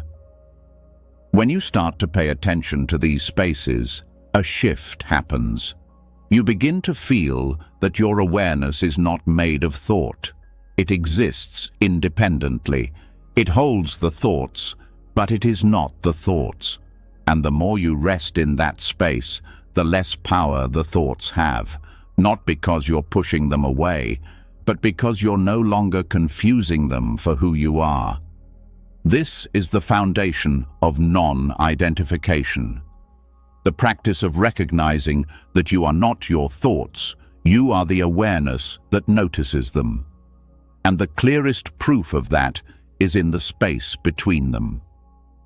That's where the mind takes its hands off the wheel. That's where consciousness breathes. That's where the tension dissolves. In meditation, teachers will sometimes guide students to rest in the pause, not to extend it artificially, but to notice it as it naturally arises. It might be half a second, it might be longer, but even that small window reveals the nature of awareness. It shows you what thought is made of, movement, and what presence is made of, stillness. This space isn't an escape from life. It's what makes life clear. It's the difference between reacting and responding, between grasping and observing. When you live only in thought, everything feels like pressure. When you learn to rest in the pause, even for a moment, clarity begins to return. Not because you figured anything out, but because you stepped out of the way. Thoughts are like waves on the ocean. The space between them is the ocean itself. wide, deep, still. When you notice that space, you're not lost at sea. You've found the shore. And from that shore, everything becomes simpler, more spacious. Even the most difficult thoughts lose their bite, because they're no longer crowding each other. They rise, and then they fall. And in between, there is silence. But this silence is not emptiness. It is full of presence. It is the part of the mind that doesn't argue, doesn't struggle, doesn't compare. It simply sees. And that seeing is powerful, because it breaks the trance of constant thinking. It reminds you that awareness doesn't need to do anything to be complete. It already is. The more time you spend noticing these pauses, the more natural they become. You begin to trust them, to rest in them. Even during the day, in conversation, in work, in movement, you start to feel the spaces between words, between moments, between actions. And you realize that peace doesn't come from slowing life down. It comes from noticing the stillness that was always woven through it. This is what the Buddha meant when he spoke of liberation. Not some dramatic awakening, not an escape from the world, but a return to the space that has always been free. The space before thought, between thoughts, beneath thought. That's where suffering cannot survive, because suffering is built on stories, and in the space between stories, there is nothing but presence. You might feel afraid to rest there at first. The mind will say it's boring, or meaningless, or that you're wasting time, but that's only because the mind fears what it can't control, and it can't control the space between thoughts, because it doesn't live there. Awareness does. When you rest in that space, you're not dull, you're not passive, you're awake in the deepest way. You're connected to the source of your own consciousness, not filtered through identity, belief, or memory. Just pure seeing, and that seeing is enough. You don't have to try to hold on to that space. You don't have to force the pause to stay longer. That only brings more thought. What you can do is become familiar with it. Trust it. Visit it more often. Each visit leaves a trace, and over time, the path to that stillness becomes easier to find. This is not about perfecting silence. It's about remembering it. Not as a technique, but as your natural state. Underneath all the movement, the noise, the thinking, there is this breath, this pause, this moment where thought falls away and awareness remains. And this is the real teaching. You don't have to silence your thoughts to find peace. You just have to see the silence that was always underneath them. And when you do, even your thoughts become less threatening. Because they are no longer happening to you, they are simply passing through. So tonight, as your thoughts begin to slow, start noticing what lies between them. Don't reach for it. Don't analyze it. Just rest there, in the space that asks for nothing, in the stillness that doesn't need to be earned. Thought will come again. That's okay. Let it. But also let it go. And in that letting go, feel what remains. Not a void, not emptiness, but presence, pure, quiet, free. The space between two thoughts is not a gap, it's a doorway. And now, you've stepped through. And now that the stillness between thoughts has begun to reveal itself, not as absence, but as the most natural home of awareness, something else begins to show. Something more elusive, but just as real. Because even after touching that silence, thoughts return. they always return. But now they look familiar, recycled, repackaged, wearing different masks, but carrying the same emotional tone. It becomes clear that thoughts don't just disappear, they reincarnate. And this cycle, this repetition, is not random. It's samsara of the mind. In Buddhist teachings, samsara is the cycle of birth and death, the endless loop of suffering that continues when craving and ignorance are left unchecked. But samsara is not just about lifetimes. It's happening right now, inside the mind. Each time a thought arises, plays out, fades, and returns in a different form, samsara continues. Not because the world forces it to, but because the mind, left on autopilot, keeps looping through the same patterns. These thought patterns are like echoes. They return because they haven't been fully seen, because they still carry a charge, because something in us is still reacting to them. They may show up as worry today, regret tomorrow, and a self-critical story the next. But if you look closely, the emotional flavor is the same. That's the karmic echo, not mystical, but psychological. The mind keeps responding in the same way, and the same experiences get recreated. This cycle is not punishment, it's momentum.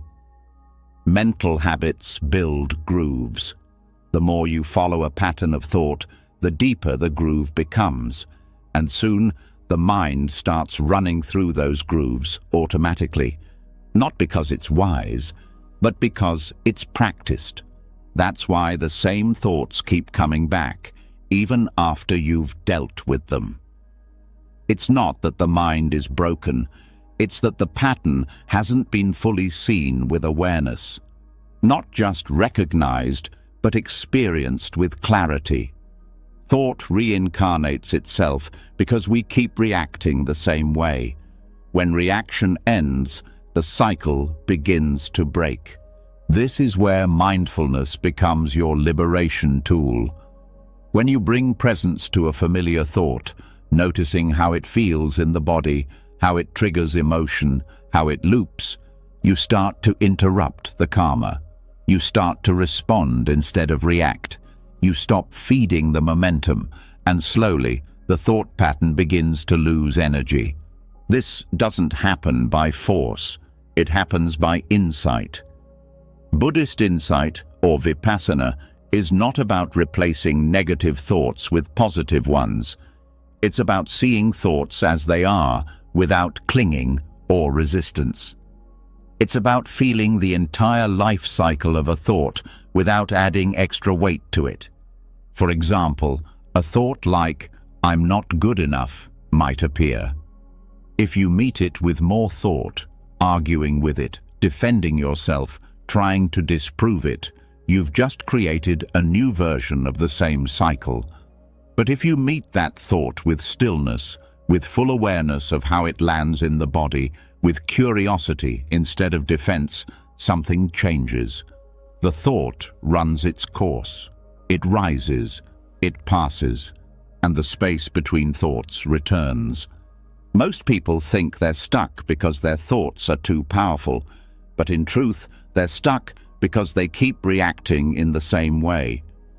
The moment a thought appears, they follow it, engage with it, rehearse it. That's what keeps it alive. But if you let it pass, really let it pass, without adding fuel, it begins to lose form. This is not suppression. It's transformation. You're not ignoring the thought. You're not pushing it down. You're meeting it without giving it your identity, without calling it mine. That's the key. The more personal the thought feels, the more power it has. But the more you see it as just another mental event, one of thousands, the less control it has over your state of being. Thoughts that reincarnate often carry the same emotional wound. a fear of abandonment, a fear of failure, a craving for approval. That's why they keep returning. Because the original energy hasn't been held with enough compassion to release. It's not enough to silence the mind.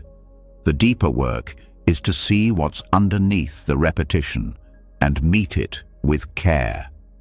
Meditative awareness makes this possible.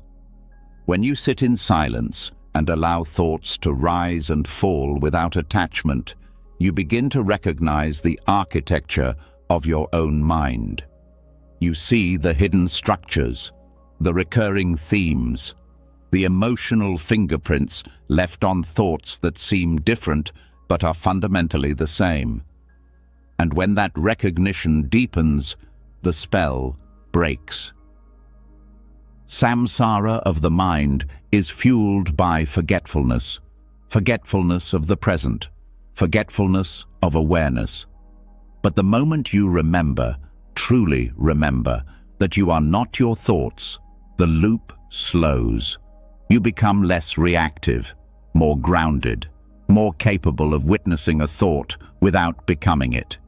This kind of freedom doesn't look dramatic. It's quiet. It's felt in the pause where you used to spiral. It's felt in the space where you now choose breath instead of narrative. It's felt in the gentle smile that comes when an old thought returns and you realize it no longer holds power. Thoughts will still arise. That's the nature of the mind. But they no longer stick. They no longer reincarnate as anxiety, shame, or panic. They appear and then they dissolve. Because you're not feeding them. You're not building new identities out of old fears. You're not using the mind to solve what only presence can soften. There's a teaching in Buddhism that says, what you cling to, you become. And this includes thoughts. When you cling to certain thoughts, whether they're self-critical or self-important, you shape your inner world around them.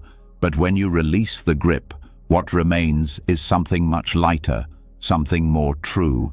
The awareness that sees all thought, but is bound by none. And this awareness doesn't need to fix anything. It just needs to see clearly. Over and over. Each time a thought pattern rises, there is a choice. Repeat the cycle or recognize it. And with each recognition, samsara begins to unwind. Not because you fought it, but because you stopped believing it was all there was. You might notice familiar thoughts still trying to pull you in. That's okay. That's expected. But you don't have to react the way you used to. You can pause, breathe, feel the body. Watch the thought move through like weather. No longer an identity, just a cloud, just a ripple, just energy. This is what breaks the reincarnation of thought, not resistance, but awareness, not analysis, but spaciousness. When you allow the thought to live and die without building a new version of it, the pattern fades, slowly, then suddenly, and the mind begins to feel new, not because it stopped thinking, but because it stopped clinging. Tonight, let the thoughts come without attachment. Let the mind reveal its old shapes. And instead of reacting, just notice, just stay, just breathe. This is the undoing of samsara, not with effort, but with presence. Not by fighting the pattern, but by seeing that you were never the pattern to begin with. And now, the cycle starts to end. Thought rises, thought fades. You remain free. And now that the reincarnating loops of thought have been brought into the light, not with judgment, but with clarity, it becomes easier to feel something else beneath them, something less mental, more physical. As the mind begins to let go of its grip, what's been quietly held in the body starts to show itself. not as new thoughts, but as sensations: tightness in the jaw, pressure behind the eyes, a subtle clenching in the belly. This is the moment to understand that the mind never suffers alone. Every mental storm has a physical echo, and that echo, unless felt, becomes its own source of tension. There is a bridge between the mind and body that few people ever cross. They think of thoughts as one thing and the body as another, but Buddhist practice says otherwise. It shows that mental overactivity and physical contraction move together like two ends of a single rope. When one tightens, so does the other. When one releases, the other softens too. And that's why understanding this connection isn't just useful, it's essential. Because the loops that the mind runs often survive because the body stays clenched. And when the body is ignored, the thoughts don't fade. They fester. Overthinking rarely happens in a relaxed body. It happens when the shoulders creep up without being noticed, when the breath shortens, when the hands fidget, when the legs feel restless. These are not just side effects, they are signals. The body is trying to say, there's too much holding, too much effort. But most people don't listen.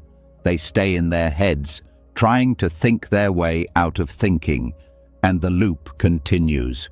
Buddhism invites something radically different: awareness of the whole system. It invites presence, not just in the breath or the mind, but in the muscles, the bones, the heartbeat. It teaches that if you want to untangle obsessive thoughts, you need to look at what the body is holding on to. Because sometimes it's not the thought that keeps returning. It's the tension the thought left behind. Physical tension often becomes the new baseline. People live with tight jaws, locked hips, frozen shoulders, and don't even notice. But these areas become storage units for unresolved mental pressure. Every time a thought arises that feels threatening, something uncertain, unfinished, unwanted, the body reacts. It prepares, it braces, and over time, it forgets how to let go. The Buddha often spoke about sati, mindfulness, not just as awareness of thought, but awareness of body. Because without including the body, the practice stays incomplete. And in this teaching, embodiment becomes the medicine. It becomes the access point to healing spirals that thought alone can't reach.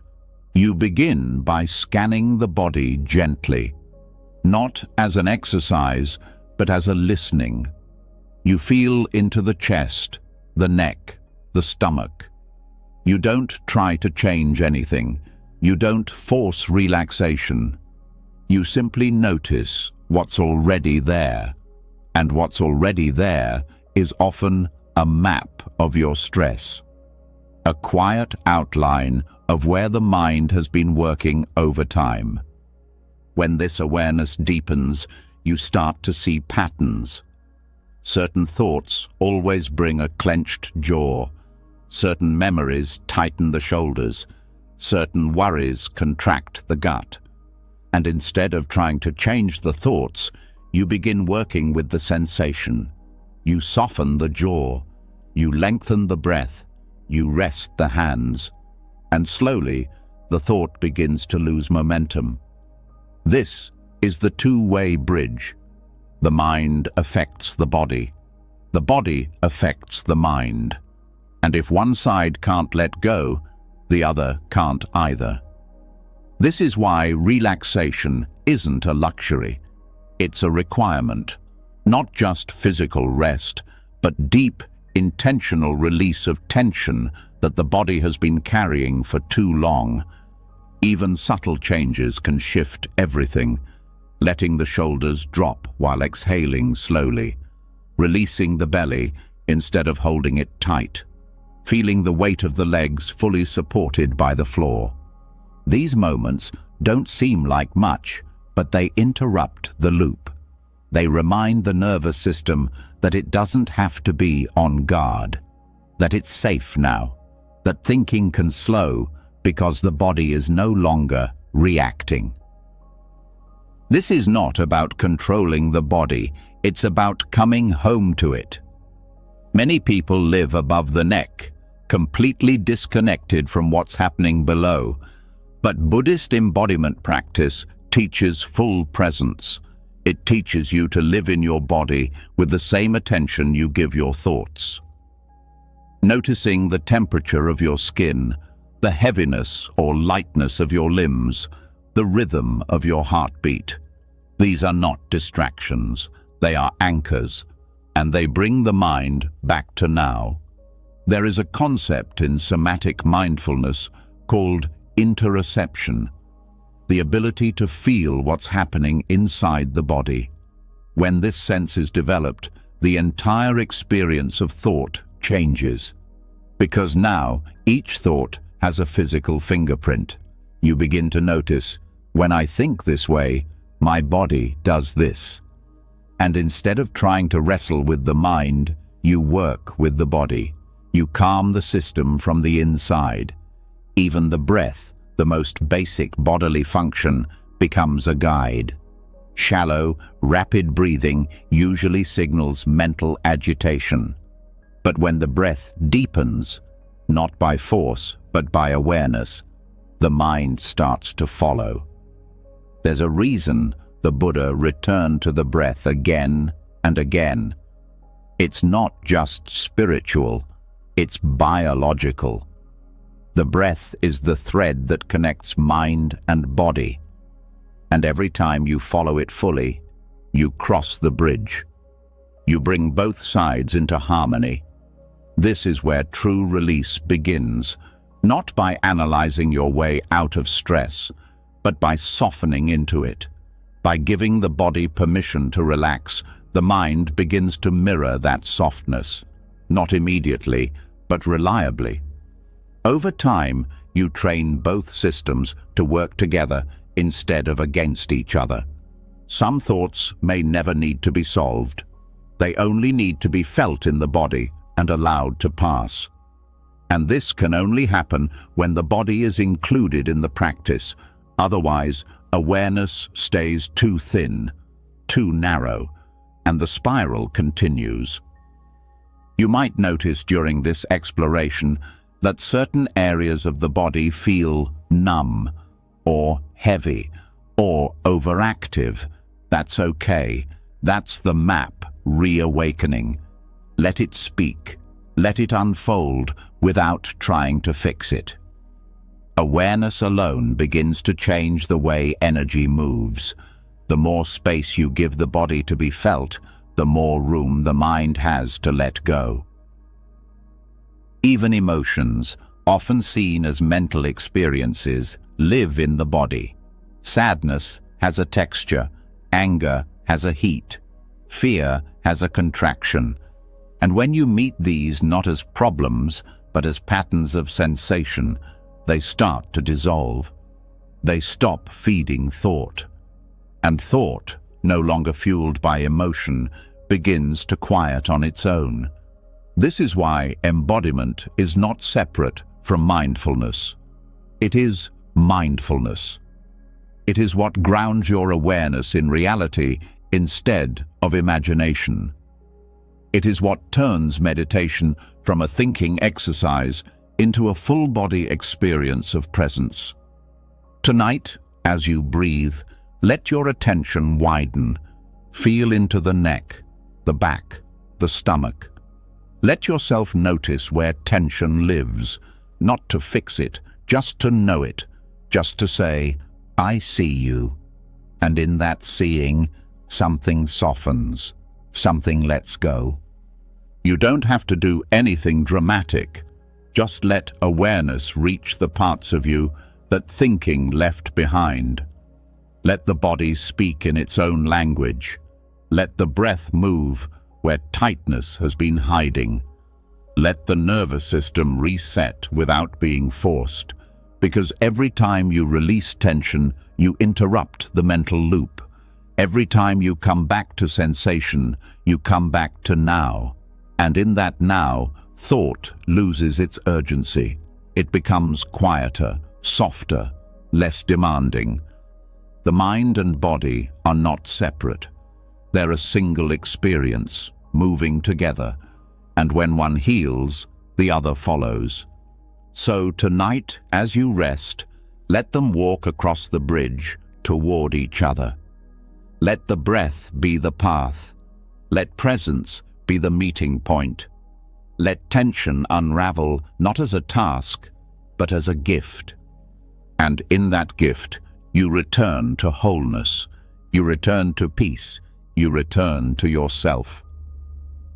And now that the tension stored in the body has started to melt under the warmth of full attention, now that the bridge between thought and sensation has begun to open, a different kind of awareness starts to surface. It isn't located in the body, it isn't made of emotion, it's made of language. The quiet but constant voice that explains, comments, and evaluates everything, the inner narrator. It's always there, even when the body is still, and it doesn't speak with breath or heartbeat, it speaks with identity. This voice is often mistaken for truth. It says, "This is who I am," and we believe it. It says, "This is what's happening," and we don't question it. It narrates every moment like a movie, casting you as the main character in a personal story that must always be explained, justified, controlled. And though this voice sounds like intelligence, it is not awareness. It is habit. It is the conditioned self giving running commentary on every thought, feeling, and experience, not to bring clarity, but to maintain its illusion of control. This narrator was not born with you.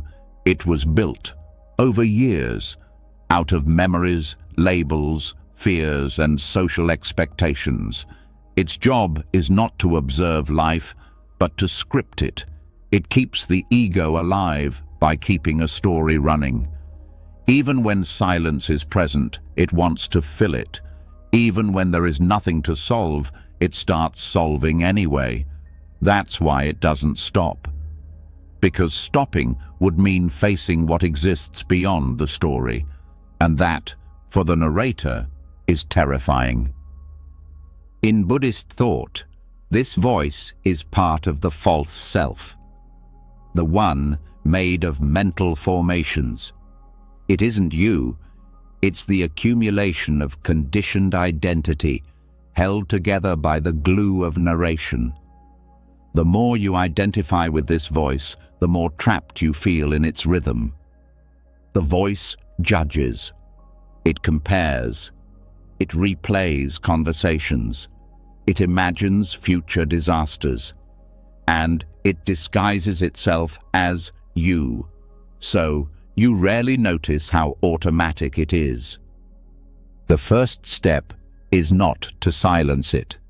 The first step is to see it, to hear it without being pulled into it, to realize that it's speaking, but that you don't have to answer.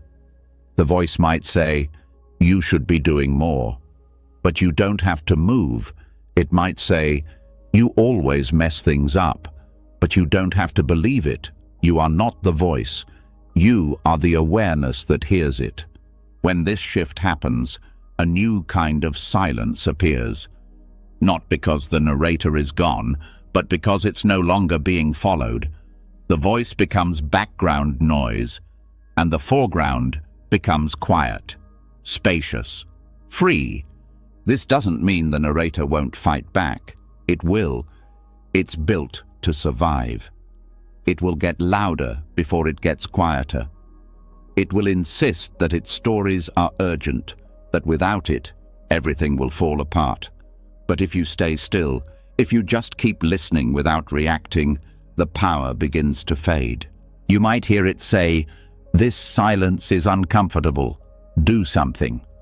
You might hear it say, "You're wasting time." You might hear it scramble to name what you're feeling. That's how it stays alive, by defining everything. But not everything needs a label. Not every feeling needs a story. Some things are meant to be felt, not narrated. This is where meditation becomes medicine, not because it stops thoughts, but because it shows you how much of the inner voice is repetition. It says the same things, over and over, with different words maybe, but the same message. You're not safe. You're not enough.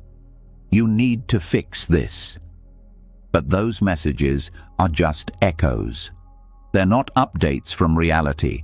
They're recycled lines from an old script. And once you see the script, you stop acting in it. There is a freedom that comes not from changing the inner voice, but from realizing you don't have to listen. You can hear it without feeding it, without answering it, without turning it into action. And the more you do that, the more space you create inside. Space that doesn't need to be explained. Space that just is. Buddhist teachings refer to this as returning to your original mind.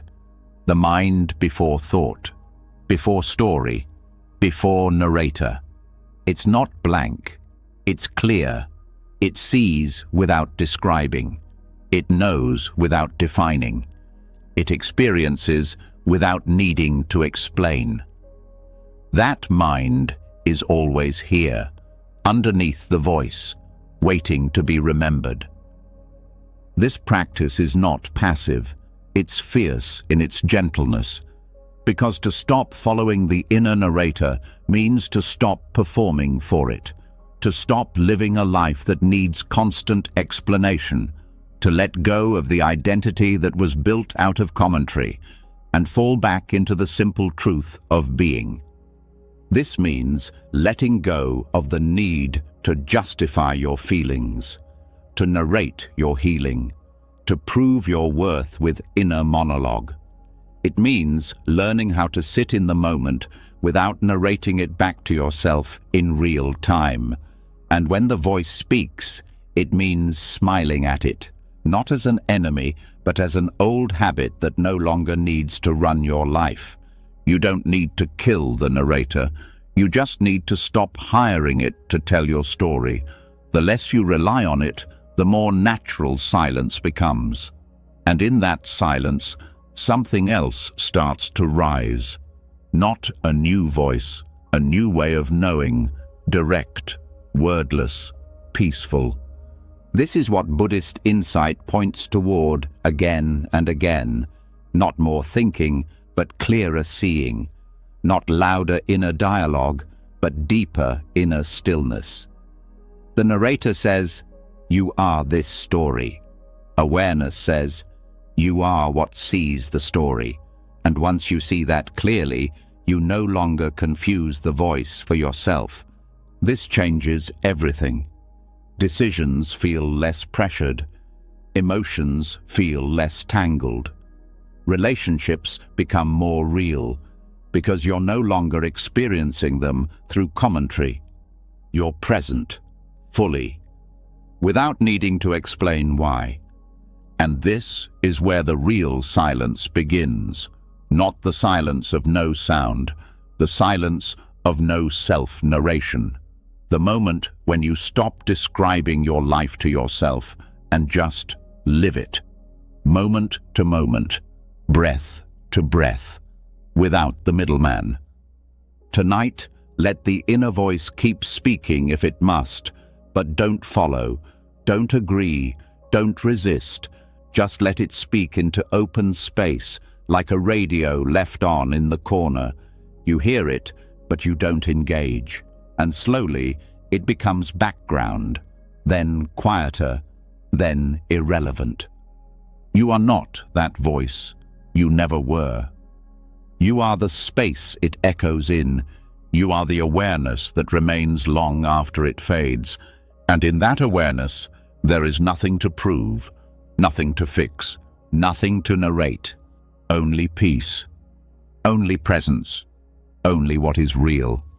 And now that the inner narrator has been gently exposed for what it is, not a truth-teller, but a habit of identity trying to hold on to itself, you might begin to notice just how deeply that voice had woven itself into your everyday moments. The constant background commentary may quiet, but the habit of grasping for something to think about still lingers. Even without the judgment, the mind can still reach, still loop, still spin in silence. This is where one of the oldest and simplest teachings in Buddhism becomes not just helpful, but essential. The breath. Not as a trick, not as a relaxation technique, as an antidote to looping thought. A thread back to presence when the mind forgets how to stop chasing itself. It's easy to dismiss the breath, to assume it's just a tool for beginners, something soft and surface level. But in Buddhist practice, the breath is sacred. It's not just air. It's awareness in motion. It's the one process in the body that is both automatic and voluntary, always happening, yet always available to be observed. That makes it the perfect anchor for a mind that's addicted to movement. A looped mind chases. A grounded breath interrupts that chase. Thought loops feed on tension, on unresolved emotion, on identification, and most of all, on inattention. The mind slips into automatic mode and starts chewing on the same story over and over, not because it loves that story, but because it has nowhere else to go. There's no ground beneath it, but the breath is ground. It is here. It cannot exist in the past or future. It happens now. And by returning to it, the mind is given something it desperately needs: contact with the present. This isn't about controlling the breath. That only tightens the loop. This is about feeling the breath without managing it, following it like a traveler being guided home, feeling its texture, its temperature, its rhythm, the way it enters the body and leaves on its own. You begin to notice that you're not breathing the breath, it's breathing you, and that shift changes everything. A thought loop is like a record stuck in a groove. It plays the same note until something gently nudges the needle. That nudge doesn't have to be dramatic. It just has to be real. The breath is that nudge. Not by overpowering the mind, but by outlasting it, by offering something simpler, something true. There is something deeply soothing about the breath when it's truly felt, not noticed for a second and then abandoned, but felt in every part of the inhale and every part of the exhale, because within each cycle is a complete meditation. The breath rises, the breath falls, it is born, it dies, it begins again. This is the mirror of life itself, and when the mind tunes into that pattern, it starts to match the rhythm. Thought becomes less urgent, less repetitive, less sharp. This is not a distraction, it's not an escape, it's a return. A soft remembering of what presence feels like without needing thought to define it. And when the mind starts spinning again, you don't need to resist. You don't need to analyze. You just come back to the breath, again and again and again. Buddhist masters have long said that if you can stay with a single breath, just one breath, from beginning to end, without interruption, you will touch reality as it truly is. That may sound simple, but it's radical, because most minds have never fully followed a breath in their entire lives. They've noticed it, measured it, maybe tried to deepen it, but they haven't merged with it, haven't dissolved into it, haven't let the breath be the teacher. And that's exactly what it is, a teacher. The breath doesn't try to fix your thoughts. It doesn't argue with them. It just keeps going, calm, steady, present. No matter what the mind says, the breath keeps breathing. No matter how loud the loop becomes, the breath moves silently beneath it. And when awareness joins that breath, the loop no longer has the same grip. It's not that thought stops. It's that it becomes transparent. It loses weight. You see it rise. You see it fall, just like the breath. And that mirroring teaches the mind that it doesn't have to hold on, that it doesn't have to figure everything out, that it can let go, just like the breath does. Every exhale is a small release. Not metaphorically, physically. When the body exhales, the nervous system shifts. The heart slows. The tension drops. It's an invitation the mind rarely accepts because it's too busy. But when it does, something changes. The loop doesn't end with a bang. It fades. It dissolves into the silence that was always there. Following the breath doesn't mean closing your eyes and disappearing. It means opening your awareness and arriving. Noticing how each inhale fills you. Noticing how each exhale empties you. And resting in that cycle, not as a practice, but as a homecoming, as a reunion with the part of you that doesn't need to think in order to be whole. The breath also teaches impermanence. You can't hold it. You can't keep it. You can't store it up.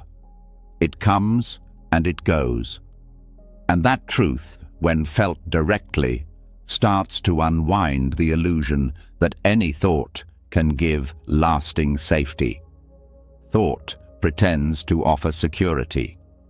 Breath teaches that real security comes from accepting flow, from being okay with not holding on. This doesn't require perfection. You'll drift. You'll forget. That's not failure. That's part of the rhythm. The moment you notice you've drifted and gently return to the breath, you are practicing liberation. Every return is a small act of freedom. Every return breaks the illusion that thought is all there is. And slowly, the relationship to the mind begins to change. It stops being the center of your experience. It becomes background, like weather, sometimes cloudy, sometimes clear, but always passing.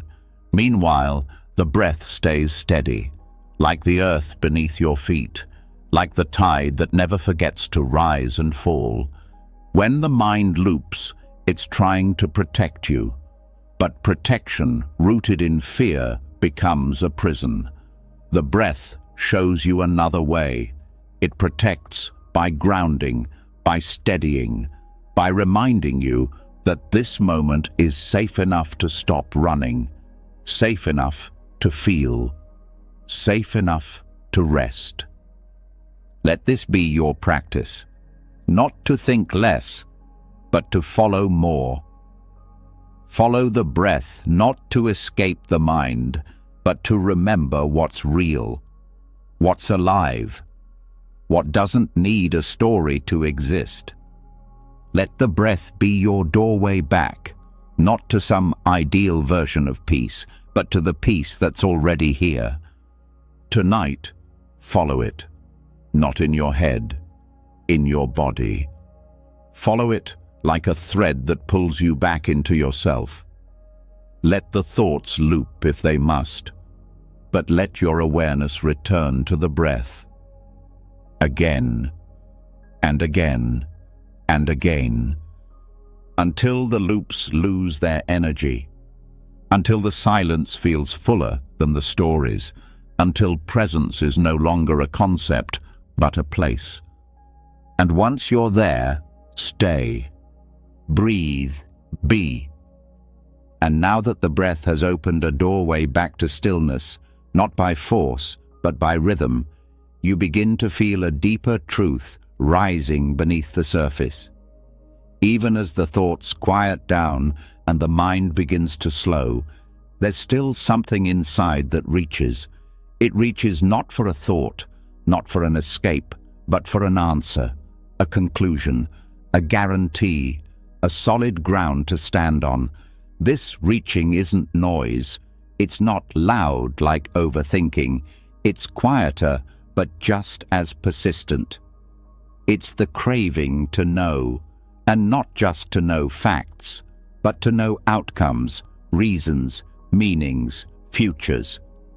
This is the root that often hides behind the spiral of thought, the fear of uncertainty. In Buddhism, this craving for certainty is seen clearly. It's a form of attachment, not to things, but to knowing. And what most people don't realize is that the desire to understand everything is often what keeps the mind spinning. Not because understanding is wrong, but because the attachment to understanding turns the mind into a prisoner of its own questions.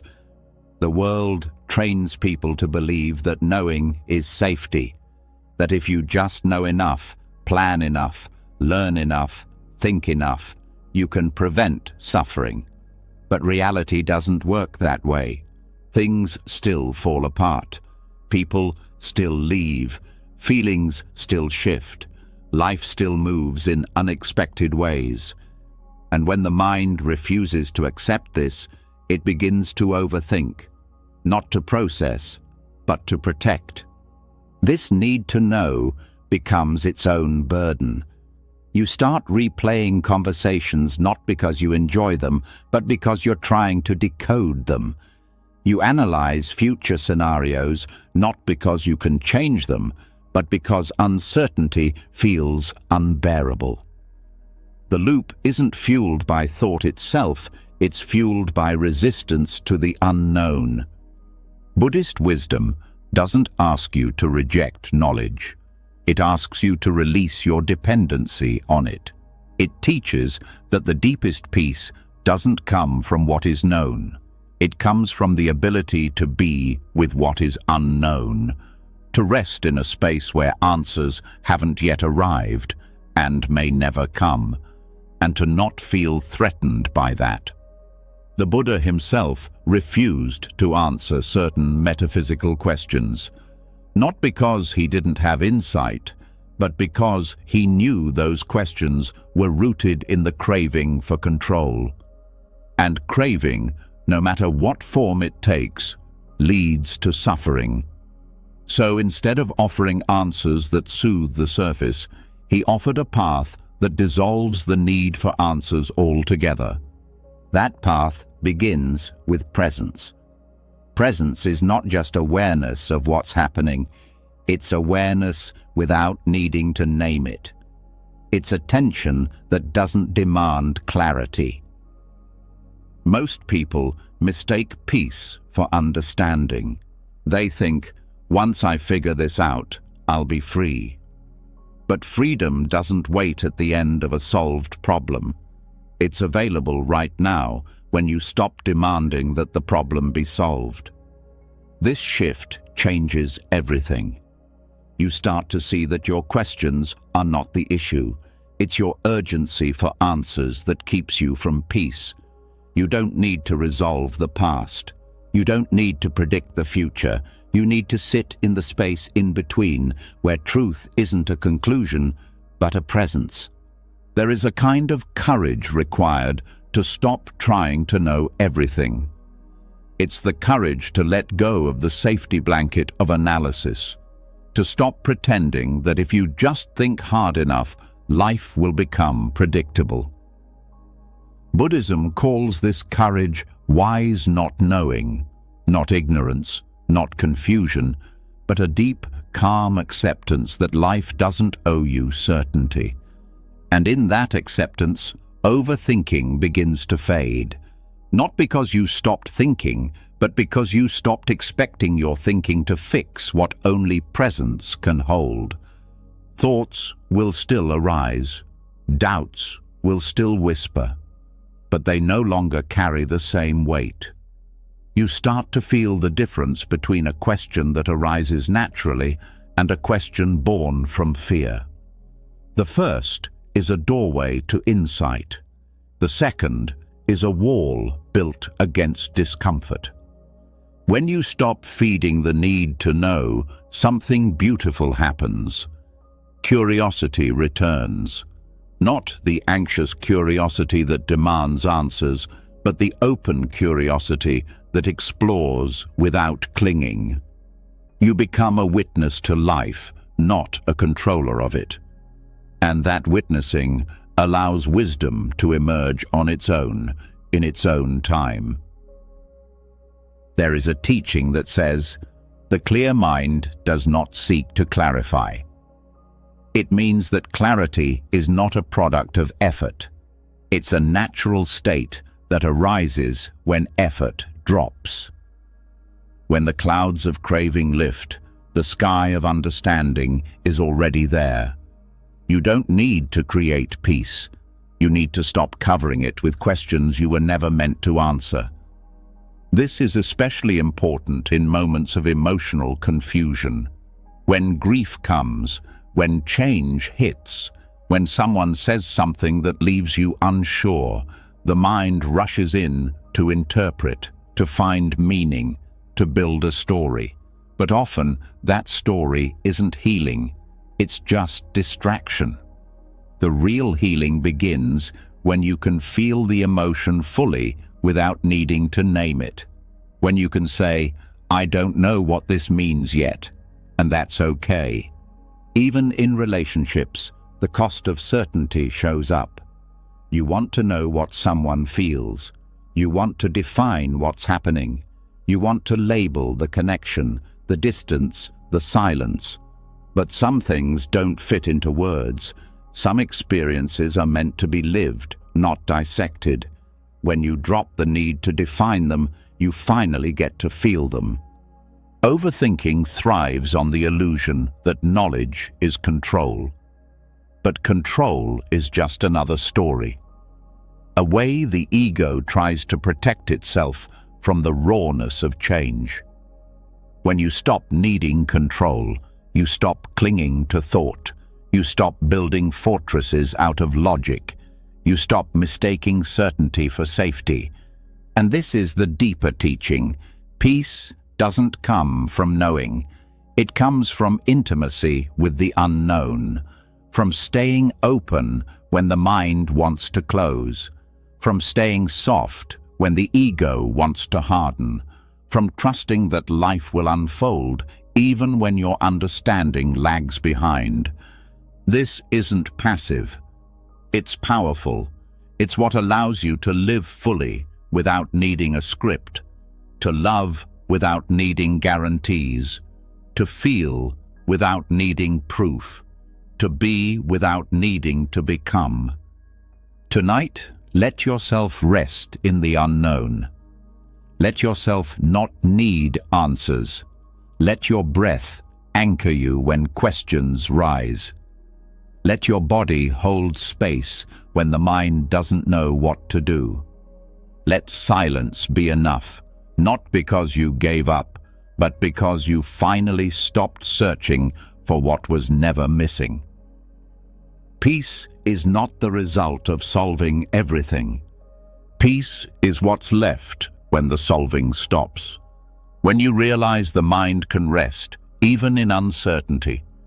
When you remember that being present is enough. That's the gift of letting go of knowing. That's the release of overthinking. That's the beginning of freedom. And now that the need for certainty has been exposed for what it is, not safety, but a habit of control, you may feel a strange quietness start to settle. A sense of space where questions used to live. At first, this space might feel empty, uncomfortable, but underneath it, something more honest begins to surface. a different kind of knowing, one that doesn't chase answers or build stories, one that rests. This is where the real journey begins, not into clarity through solving, but into clarity through surrender, into what Zen calls don't know mind, a state that doesn't fear the unknown but allows it to be sacred. Don't know mind is not confusion. It's not indecision. It's not giving up. It's the opposite. It's a deep willingness to stand in the middle of life without needing to shrink it into a narrative. It's the mind that doesn't grasp, that doesn't rush, that doesn't spin its wheels to escape discomfort. This mind is soft, spacious, receptive, and it is in that receptivity that true wisdom begins to bloom. Overthinking, by contrast, is the result of a mind that's forgotten how to rest. It's always scanning, searching, solving, fearing. It treats uncertainty like an emergency, but not knowing isn't the threat the mind believes it to be. In fact, not knowing is the birthplace of peace. Because in that space where the mind surrenders its effort, something deeper comes alive. When you rest in not knowing, you're not lost. You're just no longer pretending that certainty is possible. You're no longer grasping at the future like a drowning person grabs at driftwood. You're letting the ocean hold you. You're floating, not because you figured it out, but because you stopped resisting the water. Zen masters speak of beginner's mind, a mind that sees without assumption. That doesn't pretend to understand everything it meets, that doesn't use past experience as a filter for present truth. This kind of mind can sit with questions. It can sit with silence. It can sit with contradiction, because it doesn't need to wrap life in a tidy conclusion. And this sitting with the unknown, with the open-ended, with the unresolved, is not passive. It's radical, because the mind will try everything to avoid it. It will bring up urgency, anxiety, doubt. It will say, you have to decide, or you must know by now, or what if you're wrong? These voices are not evidence of danger. They are evidence of habit, the habit of fearing the unknown. But fear loses its grip the moment you stop treating not knowing as failure. The moment you see that it is not the end of the path, it is the doorway, the place where something more spacious than thought begins to emerge, where insight arises not through effort, but through openness. This openness isn't blank, it's alive. You begin to notice subtleties, the way your body softens when you stop forcing a decision, the way your breath deepens when you stop rehearsing conversations, the way your heart feels clearer when you stop labeling your feelings. These are not signs of indecision. These are signs of wisdom taking root. Don't know mind is not empty of meaning. It is full of potential. Because when you're no longer rushing toward a conclusion, you become available to the fullness of the moment. You hear more, see more, feel more. And from that fullness, clarity emerges naturally, not as something you grabbed, but as something that unfolded on its own. In Buddhist practice, this is called direct seeing. It's what happens when the mind gets out of the way, when concepts fall away, and what's left is raw awareness. That awareness doesn't need to know everything to respond wisely. It doesn't need a map to take the next step. It simply moves with what is, responds to what's true now. That's enough. This is where the deepest trust is born. Not trust in the future, not trust in a plan, trust in awareness itself, Trust in your capacity to be with what's real, even when it doesn't offer closure. That kind of trust dissolves overthinking, not because all questions are answered, but because the urgency to answer them fades. You begin to see that rest doesn't come after everything is figured out. Rest comes when you stop demanding that everything makes sense. When you let life be unclear and still show up with your whole heart. When you stop living as a detective and start living as a witness. And in that witnessing, wisdom unfolds. It speaks not through the mind's logic, but through presence, through intuition, through subtle shifts that can only be felt when you're not rushing past them. This doesn't mean you stop learning, or that you stop reflecting. It means you stop mistaking analysis for peace. You stop mistaking mental effort for clarity. You stop mistaking control for safety. The truth is, the most important things in life can't be fully known in advance. Love, loss, change, meaning. These things must be lived into, felt, allowed. They're not puzzles to solve, they're mysteries to experience. Don't know. Mind allows you to live them more fully because it frees you from the pressure of getting it right, of being certain, of knowing in advance what you can only know by being present. This presence, when it becomes your center, gives you a kind of quiet strength. You no longer need to prove yourself to yourself. You no longer need to outthink your own fear. You simply stay. Stay with the breath. Stay with the uncertainty. Stay with the moment that doesn't have a label yet. And in that staying, you start to feel truly free. Because freedom doesn't come from having all the answers. It comes from letting go of the need for answers. It comes from trusting that awareness is enough, that you are enough, that the unknown is not a gap to be filled, but a space to be lived. Tonight, let yourself rest in that space. Let yourself not know. Let your breath lead you deeper into the part of you that doesn't need to explain, that doesn't need to decide, that doesn't need to understand right now. Just presence, just awareness, just being. And in that being, clarity will come, not as something you chase, but as something that arrives when the chasing stops. Not knowing is not the end. It is the beginning. It is the space where truth can finally breathe, where peace doesn't hide behind answers. It waits in the silence that asks for nothing and trusts everything. And now that resting in the unknown has been revealed not as a weakness, but as wisdom, now that the compulsive urge to resolve everything has been softened into presence, a deeper question starts to rise. If peace can come from letting go, why does the mind still pull toward old habits? Even with awareness, why do the same reactions return?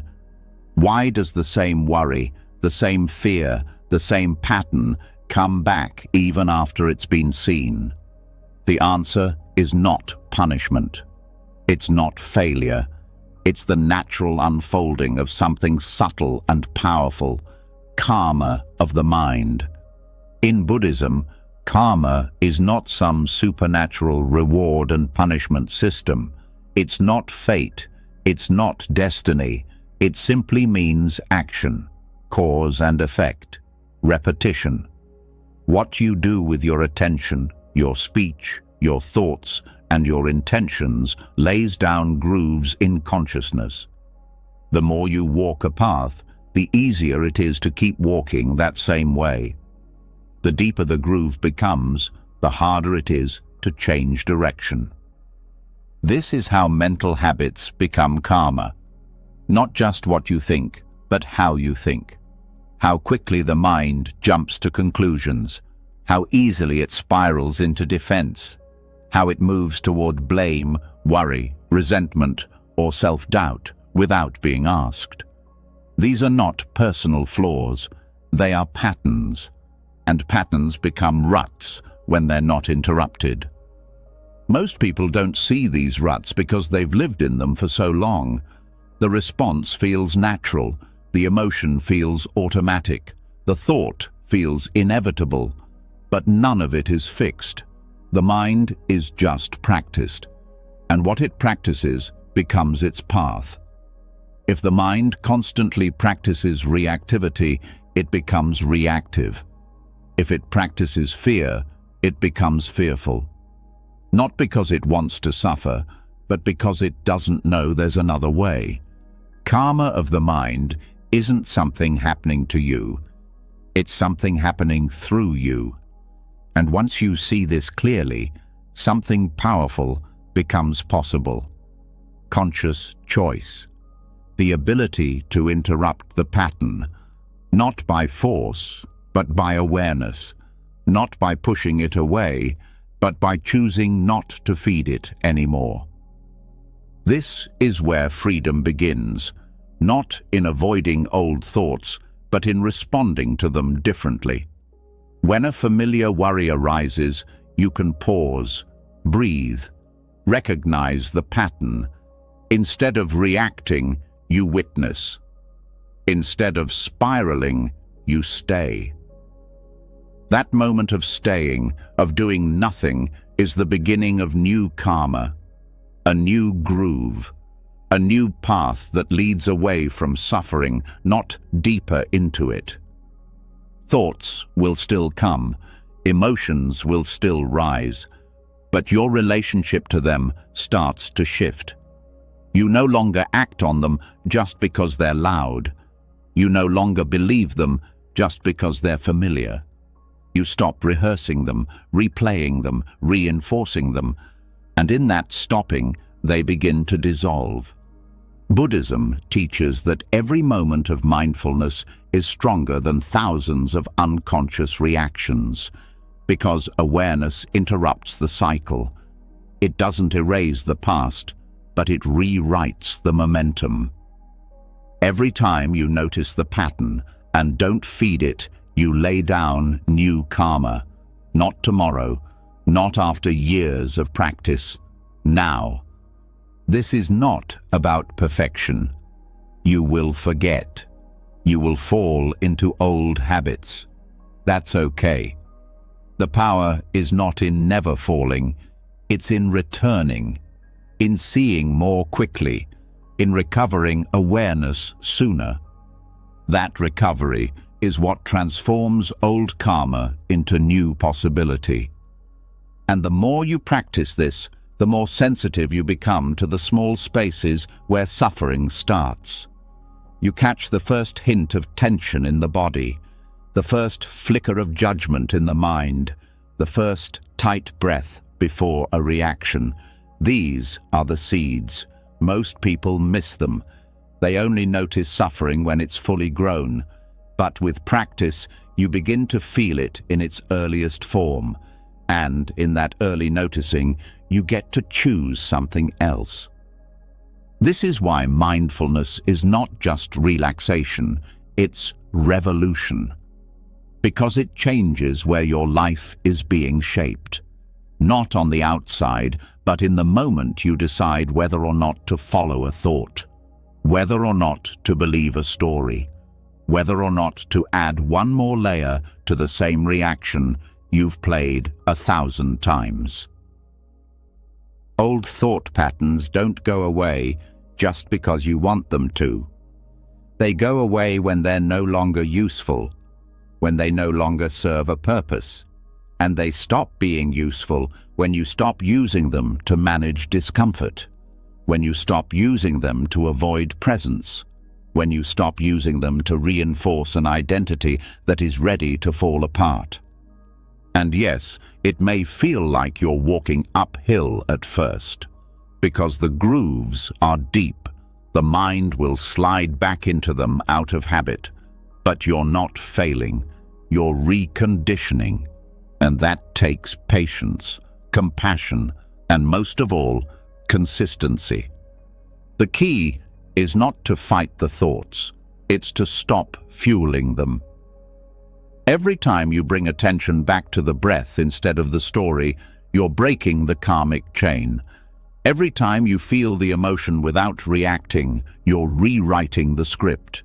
Every time you let silence answer where words once defended, you're stepping out of the old loop and into something freer. Even the smallest shift matters. Because karma builds moment by moment, and liberation does too. It doesn't come in one dramatic breakthrough. It comes in the thousands of tiny moments where you say no to suffering and yes to awareness. Where you say no to the conditioned mind and yes to presence.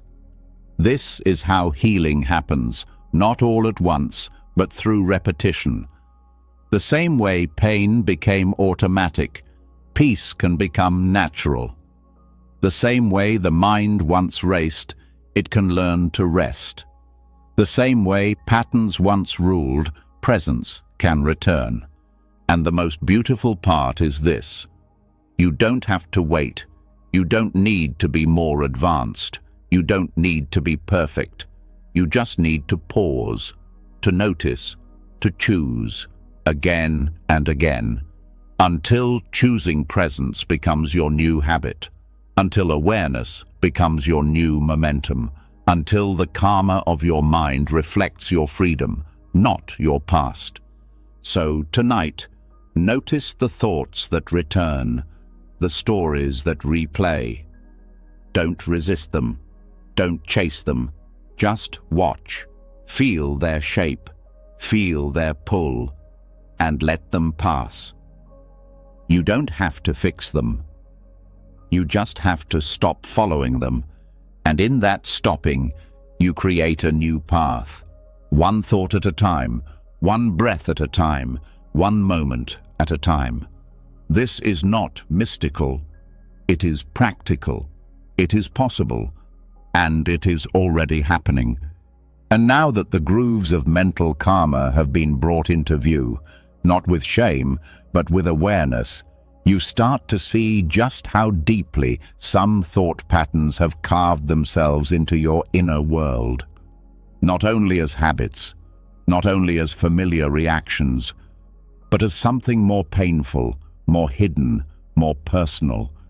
Beneath the repetition, beneath the speed, beneath the urgency, there's a subtle form of harm, a quiet attack happening from within. Overthinking isn't just exhausting. It can be a way the mind turns on itself. Not with violence the world can see, but with loops that wound from the inside out. This isn't always obvious, because overthinking often looks responsible, careful, analytical. It wears the mask of being thoughtful, prepared, even wise. But beneath the surface, there's a cost. When thinking no longer clarifies but shames, when it no longer helps but punishes, it becomes something else entirely. It becomes a cycle of inner aggression. Not because you're cruel, but because you're hurting. Buddhist practice invites us to look at this clearly, not to judge it, but to understand it. Chronic thinking, when left unchecked, can become a form of self-rejection, a loop that says, "You should have done more, you shouldn't have said that, you can't rest yet, you're not enough." These thoughts may sound like problem-solving, but what they're really doing is reinforcing a belief that you're not allowed to just be, that you must always be fixing, analyzing, reviewing, repairing something about yourself, and that belief creates pain. Quiet, hidden pain. The kind that doesn't leave bruises, but leaves you exhausted, disconnected, unable to trust stillness. Because stillness, to the overthinking mind, feels dangerous. It feels like failure. It feels like vulnerability, but it's not. Stillness is where healing begins. And to reach that stillness, you must first see how the mind may be punishing itself through thinking, how it may be using analysis to avoid feeling, how it may be replaying the past not to understand it, but to relive the shame. And that recognition isn't meant to create guilt, it's meant to create space. Space to meet the suffering underneath the spiral with something completely different: compassion. Not the soft, vague idea of compassion, but direct, embodied compassion. The kind that sees the loop and says, "You don't need to do this to yourself anymore." The kind that sees a racing thought and responds with breath. The kind that sees the urge to over-process and gently asks, "What are you afraid of feeling right now?" Because at the heart of overthinking is fear. And often that fear was learned. At some point, the nervous system decided that thinking was safer than feeling, that predicting pain was safer than being surprised by it, that explaining everything was safer than being misunderstood. These were survival strategies, not flaws, not weakness. But they stayed too long, and now they cause harm. Buddhist wisdom teaches that suffering often continues long after the original pain is gone, not because life is cruel, but because the mind keeps repeating the wound. It circles around it. It examines it. It replays it. And this circling creates new suffering, not because you deserve to suffer, but because the mind doesn't know how to stop. That's why the path forward isn't critique. It's kindness. Deep, steady, unshakable kindness. Because overthinking can't be solved with more thinking. It has to be met with presence, with softness, with the willingness to feel what the mind has been trying to outrun. This begins with noticing the tone of your inner voice, not just what it says, but how it says it. Is there pressure, judgment, panic? Is there blame disguised as logic? Is there urgency when none is needed? These are signs, not of failure, but of pain trying to protect itself. And when you start to notice that tone, you can begin to change the relationship. Instead of reacting to the thought, you respond to the wound underneath it. The thought might say, "You messed up again," but the wound says, "I'm scared to be unworthy." The thought might say, "You need to figure this out," but the wound says, "I'm afraid of being left behind." The thought might say, "You can't relax," but the wound says, "I don't feel safe enough to stop." This is where healing happens, when you stop believing the thought and start listening to the pain behind it.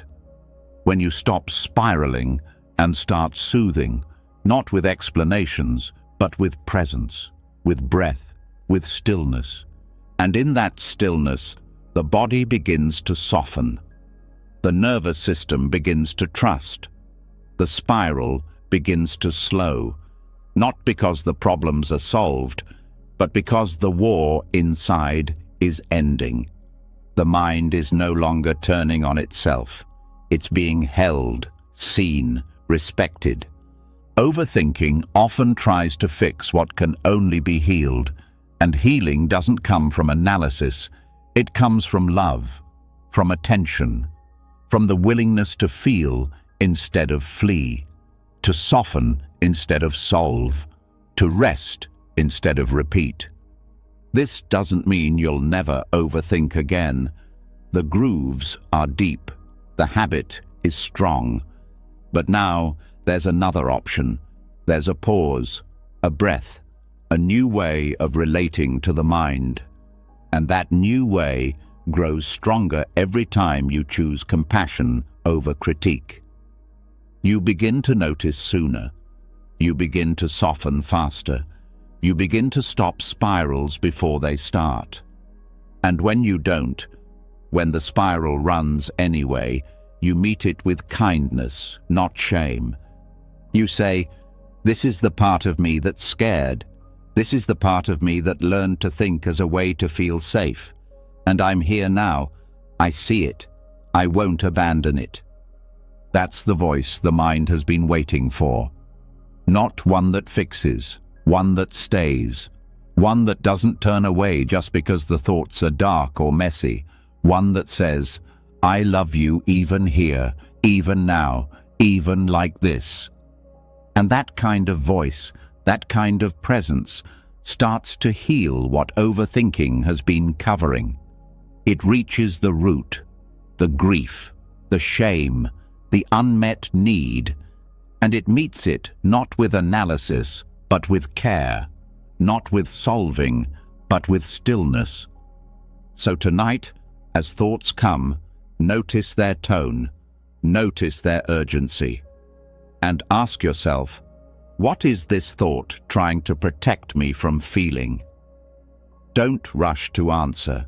Just stay, just listen, just breathe. Because maybe the overthinking isn't the problem. Maybe it's the signal, the flare the wounded mind sends out when it doesn't feel safe. And maybe now, with awareness and love, you can answer that signal differently. Not with more thinking, but with peace. You are not your thoughts. You are not your spirals. You are the presence that sees it all, and the compassion that holds it all. That's what breaks the cycle. That's what ends the self-harm. Not perfection, not silence, but love.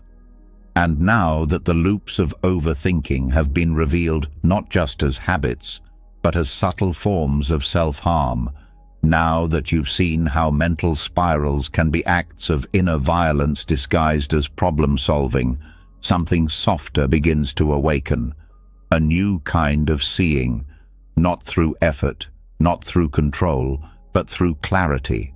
Because once the mind stops attacking itself, it becomes possible to watch it, not manage it, not manipulate it, just observe. And this observation, gentle, steady, non-reactive, is where deep freedom begins. This is the heart of Vipassana, insight into the truth that thoughts are not permanent. They are not personal. They are not solid. They are like clouds, forming, shifting, dissolving, never staying, never sticking, unless you try to hold them. Vipassana means to see clearly. It's not about changing thoughts. It's not about controlling the mind. It's about watching thought as it is, watching without becoming it, feeling the movement of the mind without needing to stop it. And in this watching, something begins to change, not the thought, but the way you relate to it. You stop grasping, you stop resisting, and in that space, thought loses its weight. The mind is used to attaching to every thought that arises. This is important. This is me. This is truth. But when Vipassana is practiced, those thoughts are seen differently, not as facts, but as weather, as momentary appearances, as shapes passing through the sky of awareness. Some are bright, some are dark, some stay longer, but none of them last. None of them define you. None of them are who you are. This insight doesn't come from philosophy. It comes from practice, from sitting in stillness and letting the thoughts rise without pulling you in, from noticing the stories without joining the narrative, from watching a storm form in the mind and letting it pass without building a shelter. You feel the tension come. You feel the thoughts swirl, and you just stay, with breath, with body, with presence. Over time, this changes the way the mind operates. It stops expecting permanence. It stops demanding resolution. It learns to let go in real time, not because it's trying to escape discomfort, but because it no longer believes discomfort will last forever. Even pain, when seen clearly, begins to shift, because the suffering isn't in the pain, it's in the belief that the pain is permanent.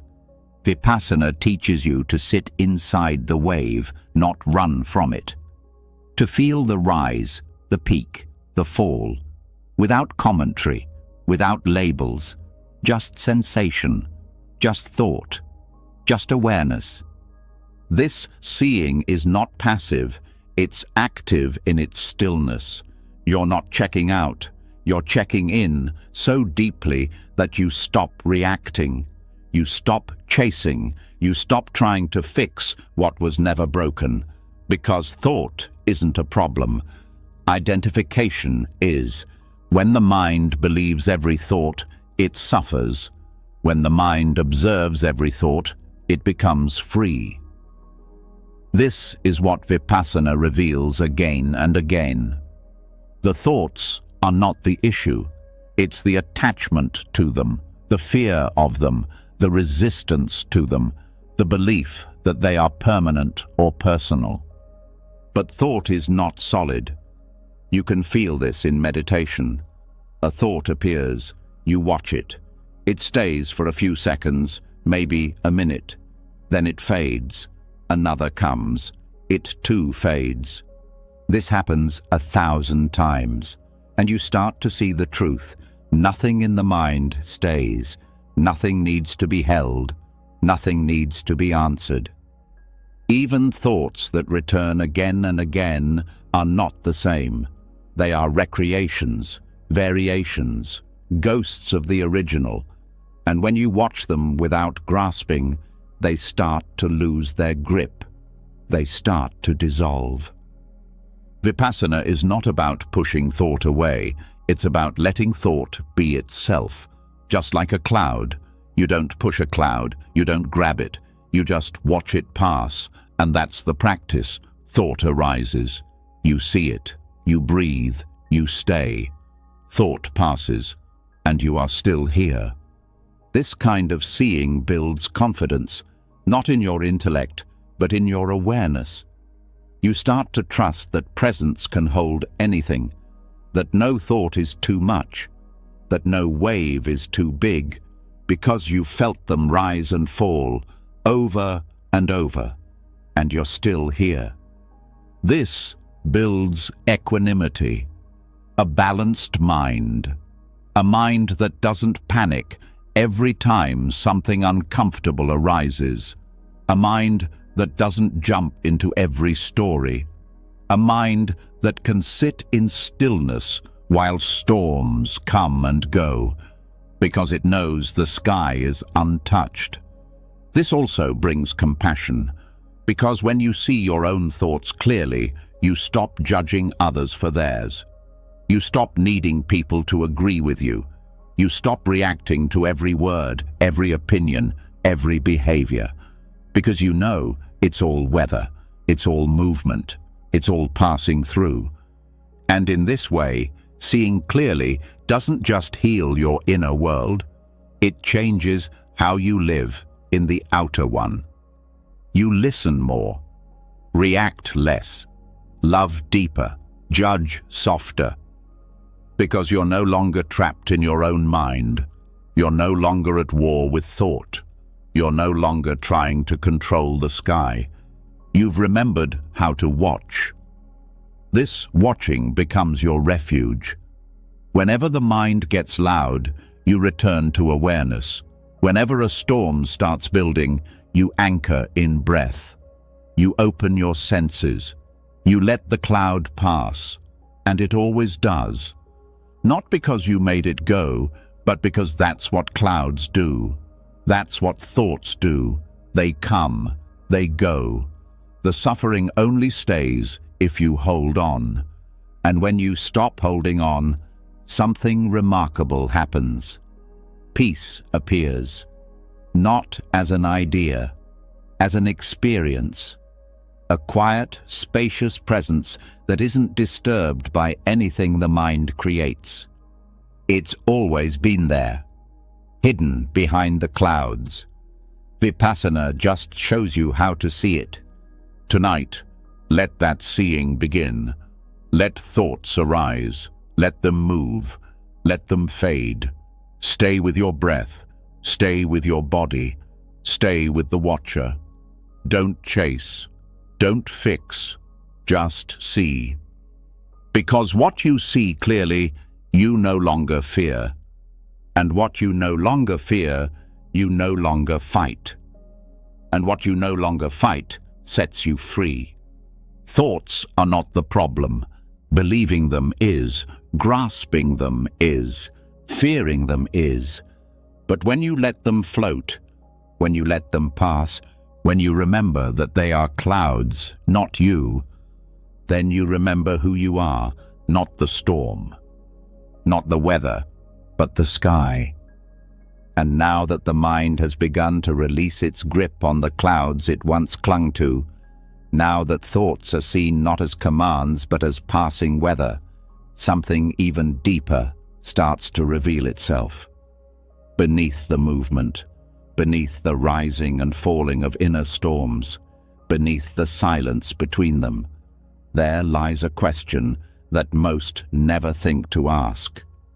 If thoughts are just passing events, why do they still cause so much pain? Why do they still shape reality so powerfully?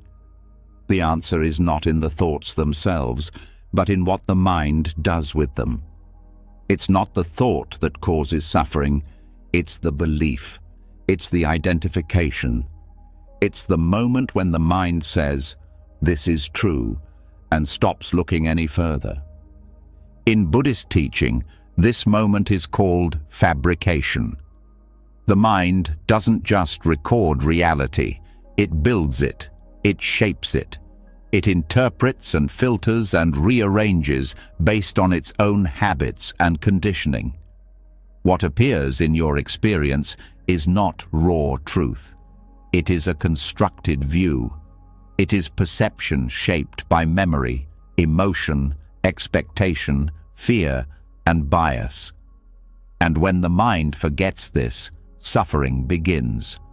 Not because reality is painful, but because the version of reality the mind has created becomes a trap. This is the core of mental suffering. Mistaking thought for truth. Mistaking a passing narrative for fact. A thought arises. They don't care about me. I'll never succeed. This always happens to me. And instead of seeing it as a mental event, the mind grabs hold. It builds a story. It attaches emotion. And suddenly, it's no longer a thought. It's a world. This process happens fast. So fast, it feels automatic. But it can be seen. And when it's seen clearly, it can be interrupted. Not by force, not by arguing with the thought, but by remembering that the thought is not the problem. The belief is. The unquestioned acceptance is. The moment of forgetting that this is not reality, it's a lens. The mind is not trying to deceive you on purpose. It's doing what it was trained to do. From early life, the brain learns to create patterns, fill in gaps, draw conclusions. That's how it keeps you safe.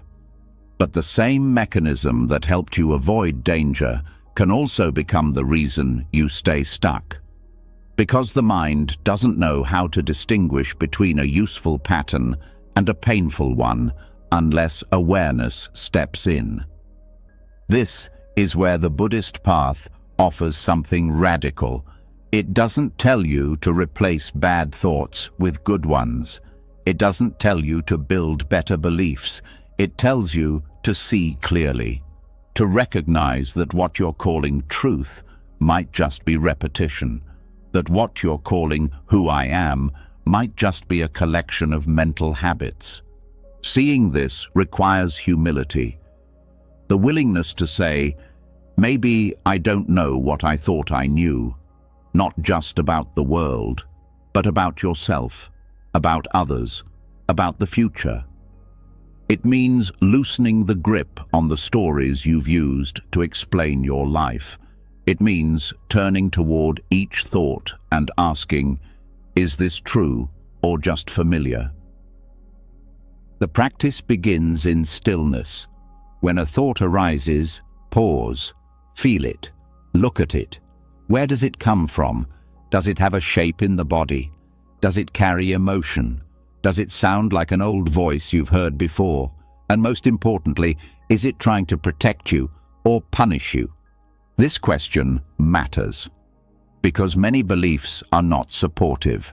They are inherited, conditioned, internalized voices from the past, teachers, parents, peers, repeating judgments that were never yours to begin with.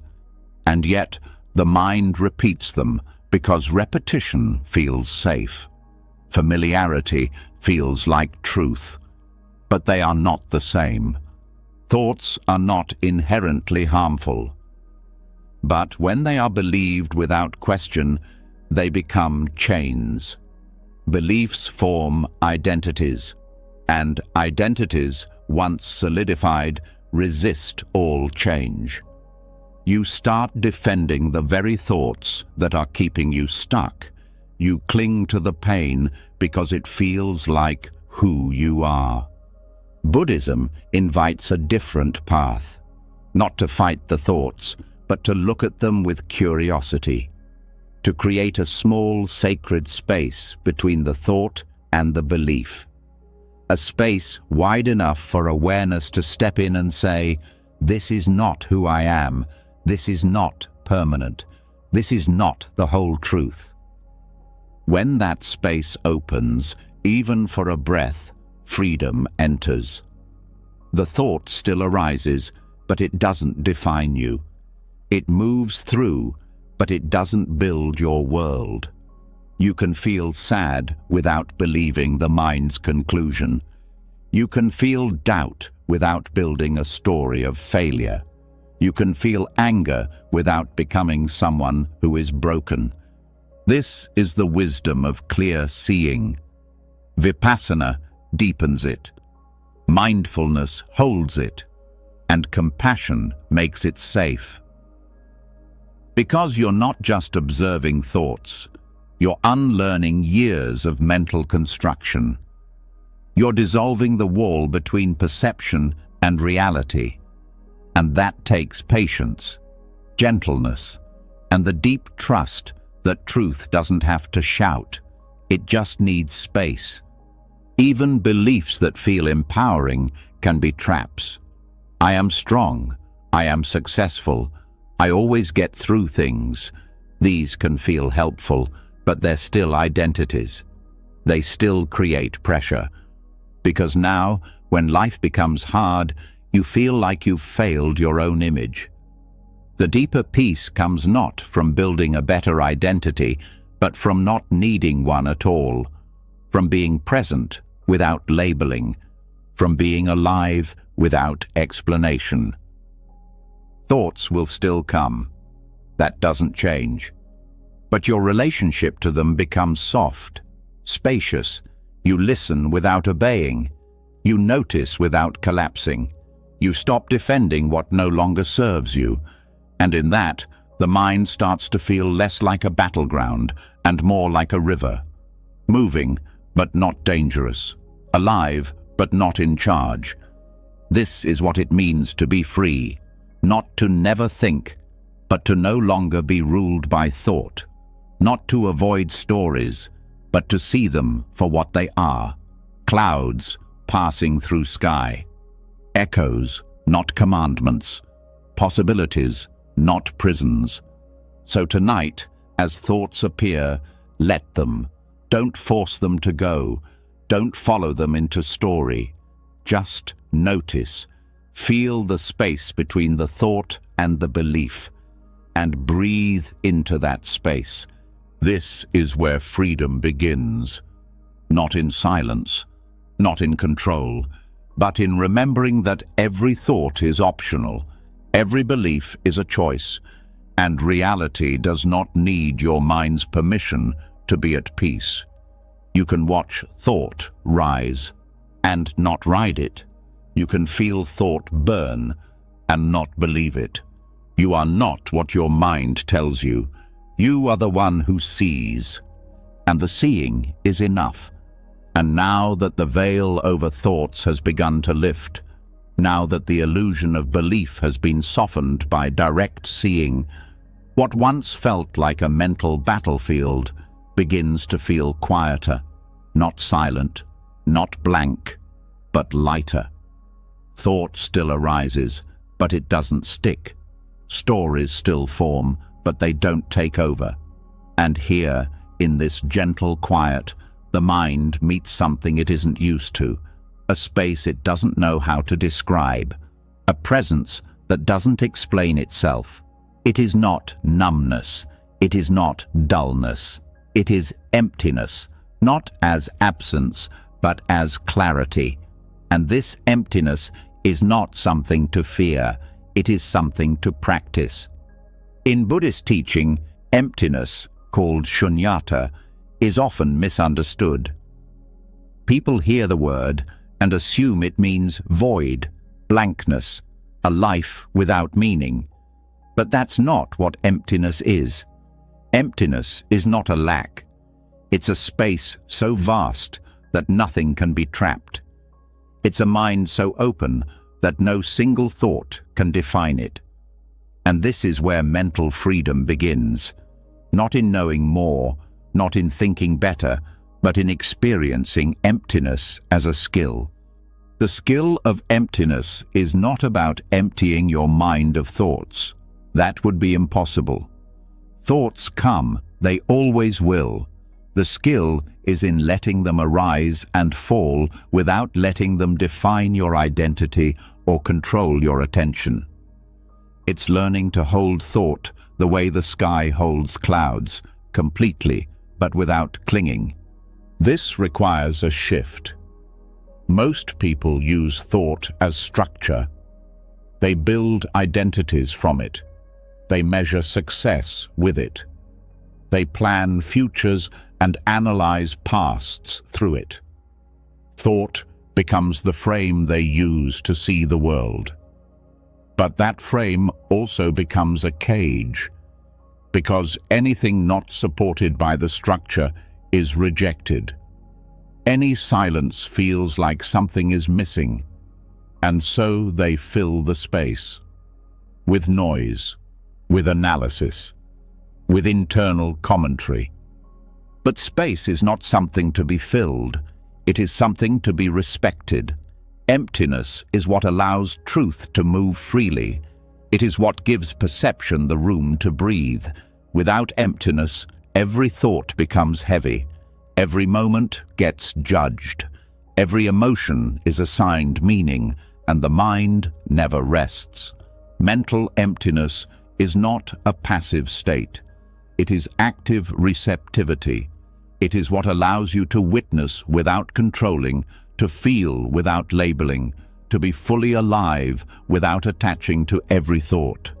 It's what gives the mind room to stretch, to settle, to return to its natural rhythm. To understand this, notice what happens when the mind isn't busy. There may be discomfort at first, a sense that something is missing, that something needs to be done. But if you stay with that discomfort, you start to notice something else beneath it. Peace, a subtle pulse of aliveness, a clarity that doesn't need to think to understand. This is the wisdom of emptiness, not silence imposed by force, but silence revealed by not interfering. When you stop clinging to thoughts, what's left is not boredom, it's presence. What's left is the mind returning to its original nature, open, vast, undisturbed. This kind of emptiness can be trained. You don't need to escape to a mountaintop. You don't need to meditate for hours. You just need to stop chasing every thought. You just need to begin relating to inner space the way you relate to outer space, not as something scary, but as something necessary, because emptiness allows beauty. Without space, a song is just noise. Without space, a painting is just clutter. Without space in your mind, you can't hear what matters. You can't feel what's real. Everything is drowned by interpretation, evaluation, prediction. But in emptiness, there is listening, there is patience, there is truth. The practice is simple. When a thought arises, let it arise. Watch it, feel it, but don't hold it. Don't feed it. Let it pass, and rest in what remains. That rest is not nothing. That rest is where presence lives. Mental emptiness is not checked out.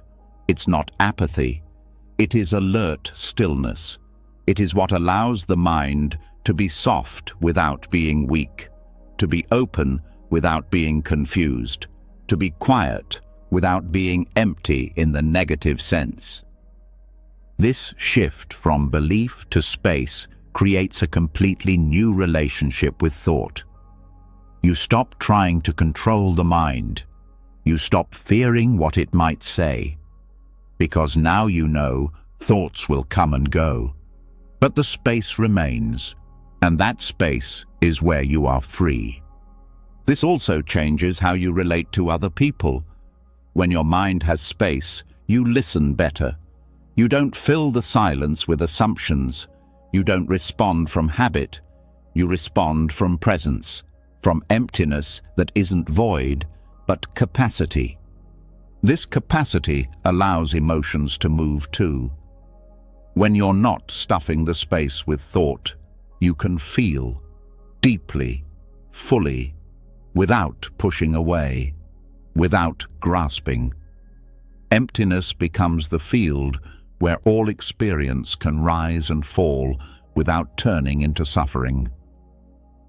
In meditation, this is where the deepest insights come, not during the thinking, but during the gaps, the moment after an exhale, the pause between thoughts, the stillness that isn't waiting for the next thing, but is complete as it is. You start to realize that the spacious mind is the wise mind, not because it has more knowledge, but because it has less clutter, less noise, less conditioning. In that space, compassion rises naturally. So does clarity and ease. This doesn't mean you live without thought. It means thought no longer fills every inch of awareness. It means you have choice. You can use thought when needed, and you can rest in space when it's not. The more you practice, the more this becomes natural. You speak with less rush, you move with less tension, you think with more precision, because your thoughts aren't trying to cover silence, they're supported by it. This is the skill of emptiness. It's not about stopping life, it's about making space for it. Space to feel, to breathe, to be. Space for life to unfold without you needing to narrate or control it. So, tonight, don't fear the quiet. Don't rush to fill the space. Let the emptiness open. Let it show you that nothing is missing. That presence doesn't need a script. That peace doesn't need more thoughts, just more room. Because when you learn to rest in emptiness, you stop seeking refuge in noise. You stop mistaking silence for lack. And you remember that the mind doesn't need more. It needs less grasping, less labeling, less interruption. And in that less, there is more than enough. And now that the spaciousness of emptiness has been allowed to unfold, not as absence, but as presence, not as void, but as the very ground of clarity, something more primal begins to stir underneath. Thought may have softened, silence may have widened, but awareness hasn't stopped deepening. In fact, it's begun to shift direction, downward, inward, away from the sky of mental space and toward the earth of the body. Because even before the mind begins to spin, the body already knows. Long before thoughts spiral into stories, the body has already felt the signal. The wisdom is there, waiting to be heard. And when the mind doesn't know what to do, it's the body that tells the truth. There is a kind of knowing that doesn't need language. It doesn't need conclusions or analysis. It's the quiet communication of breath, muscle, pulse, and posture. The way the stomach tightens before the first anxious thought appears, the way the jaw clenches before anger becomes a word, the way the chest constricts before fear is fully formed. This is not random. It's not coincidence. It's intelligence, not the mind's intelligence, but the body's. In Buddhist practice, this body-based wisdom is essential. It grounds presence in something real, something undeniable, because thoughts can lie. They can fabricate, distract, or distort. But the body doesn't lie. It responds, it reflects, it reveals, and when awareness returns to the body, thinking loses its compulsive hold. This isn't about rejecting thought, it's about remembering what comes before it. When uncertainty arises, the mind often rushes to explain, to organize, to find safety through understanding. But understanding that isn't rooted in sensation becomes disconnection. You get lost in the clouds again and forget that the ground is still beneath you. The body is the ground, and mindfulness of the body is the return path. You return by noticing where the breath stops short, where the shoulders lift, where the hands curl. You return by scanning slowly, not to fix, but to feel. And in that feeling, thought becomes less urgent, because the body is speaking a language far older than words. And that language says, you are already here. Each moment you pause to feel your feet on the floor, your spine upright, your chest expanding with breath, you interrupt the loop. You interrupt the spiral of imagined futures and replayed pasts, because the body is always now. It can't be anywhere else.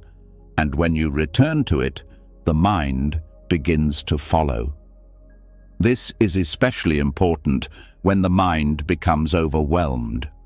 Obsessive thinking is often a trauma response, a learned strategy for avoiding discomfort. But the body holds what the mind avoids. It stores the residue of what hasn't been processed, the tension of what wasn't allowed, the heaviness of what was never named. And when that residue is ignored, it leaks into thought. It turns into worry, rumination, repetition. But when it's felt, directly, gently, without judgment, it begins to release, and thought no longer needs to do its frantic work. This doesn't require a technique, just attention. Attention that is patient, curious, slow. You don't have to interpret the body. You don't have to understand every sensation. You just have to feel it, to stay with it, to let it move if it needs to move, to let it tremble if it needs to tremble, to let it breathe itself open again. When you train yourself to feel before you think, something changes. A space opens between the trigger and the spiral, between the uncertainty and the reaction. That space is the beginning of wisdom, not because it solves the problem, but because it reminds you that you don't have to react. You can respond, and response begins in the body. You begin to notice your own signals, the early whispers of contraction, the subtle signs of overwhelm, and instead of powering through, you pause, you breathe, you listen, That pause is not avoidance, it's presence. It's where the body gets to be part of the conversation instead of being dragged along behind the mind. And the more you do this, the more the body becomes your anchor. You no longer need to chase mental clarity in every moment. You begin to trust your sensations. You begin to move from intuition, not just logic, from grounded awareness, not just reactive thought. This is not spiritual fluff. It's biological truth. The nervous system speaks through sensation. It tells you when you're safe, when you're overloaded, when you need to slow down, when you're pushing past your own limits. And if you ignore those messages, the mind will compensate. It will try to solve what the body simply needed you to feel. This is why so many people stay stuck in overthinking. They're trying to solve a feeling with thought. They're trying to explain a contraction instead of softening into it. But the body doesn't want an explanation. It wants your presence. It wants your breath. It wants your willingness to stay without trying to fix it. This becomes a new form of mindfulness. Not just watching the mind, but inhabiting the body. Not just labeling thoughts, but sensing energy, temperature, texture, pressure, vibration, noticing what arises and what fades, without judgment, without resistance. Even movement becomes a form of mindfulness. Walking slowly, stretching gently, feeling the rhythm of motion as a way to reset the nervous system, letting physicality become meditation. Because sometimes stillness isn't what the body needs. Sometimes it needs to be felt in motion, to complete a pattern, to release a loop, to come home again. This is not a one-time shift, it's a lifelong practice. The mind will always try to lead, but the body will always know. And the more you listen, the more you trust. You stop needing perfect thoughts. You stop needing certainty, because you're anchored in something deeper, more honest, more whole. So tonight, when the mind begins to stir, feel the body, before the thought, before the story, before the worry. Feel the feet, feel the breath, feel the chest rising and falling.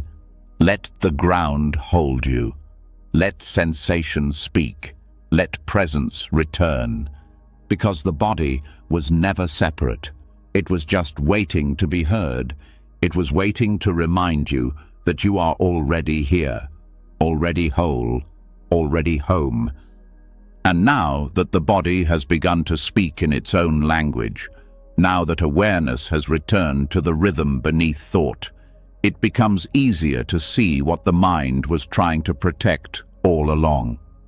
Not just comfort, not just clarity, but something much more fragile, the self. That sense of I that has always been there, quietly claiming everything. My fear, my future, my sadness, my success. That voice beneath the voice saying, "This is who I am." But what if that voice is the very root of the storm? What if the self that clings so tightly is the one feeding the endless spin of overthinking? Buddhist insight invites a radical shift. It doesn't try to strengthen the self. It questions whether the self exists the way we assume. It doesn't say you are broken. It says you are misidentified, that what you're calling me may just be a bundle of habits, stories, fears, and memories trying to hold themselves together. And when that bundle starts to feel threatened, the mind gets loud. Thought spirals begin, not because something is wrong, but because the identity holding them feels like it's dissolving. Overthinking, in this light, is no longer just a mental habit. It's self-preservation. The constructed self depends on stories. It needs interpretation. It thrives on labeling, comparing, evaluating. It builds a sense of control through endless inner narration, and when that narration is interrupted by silence, by presence, by not knowing, it panics, it reaches, it grasps, it analyzes, not because the problem is urgent, but because the self needs a role to play. This can be seen in the way the mind reacts to uncertainty. A moment of pause is immediately filled with commentary. What does this mean? What should I do? How does this make me look? These aren't neutral questions. They're attempts to protect a fragile identity, to maintain a stable narrative of who you are, where you're going, and how others see you. But that narrative is not you. It's a structure, a mental echo of past experience. It was built over time, through praise and rejection, through trauma and success, through culture and memory. And because it was built, it can be deconstructed, not destroyed, not denied, but seen for what it is. A process, a pattern, not a fixed thing. When this is seen clearly, the need to overthink begins to weaken, not through effort, but through disinterest. If the I at the center of the thought isn't as solid as it seemed, the thoughts built around it begin to lose urgency. The mind doesn't need to defend a self that isn't under threat.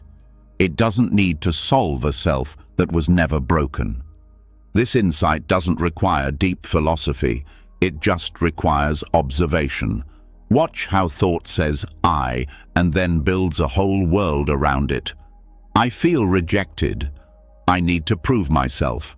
I can't fail. But what is this I? Where is it? Is it in the body, the mind, the voice, the memory? Can you find it directly?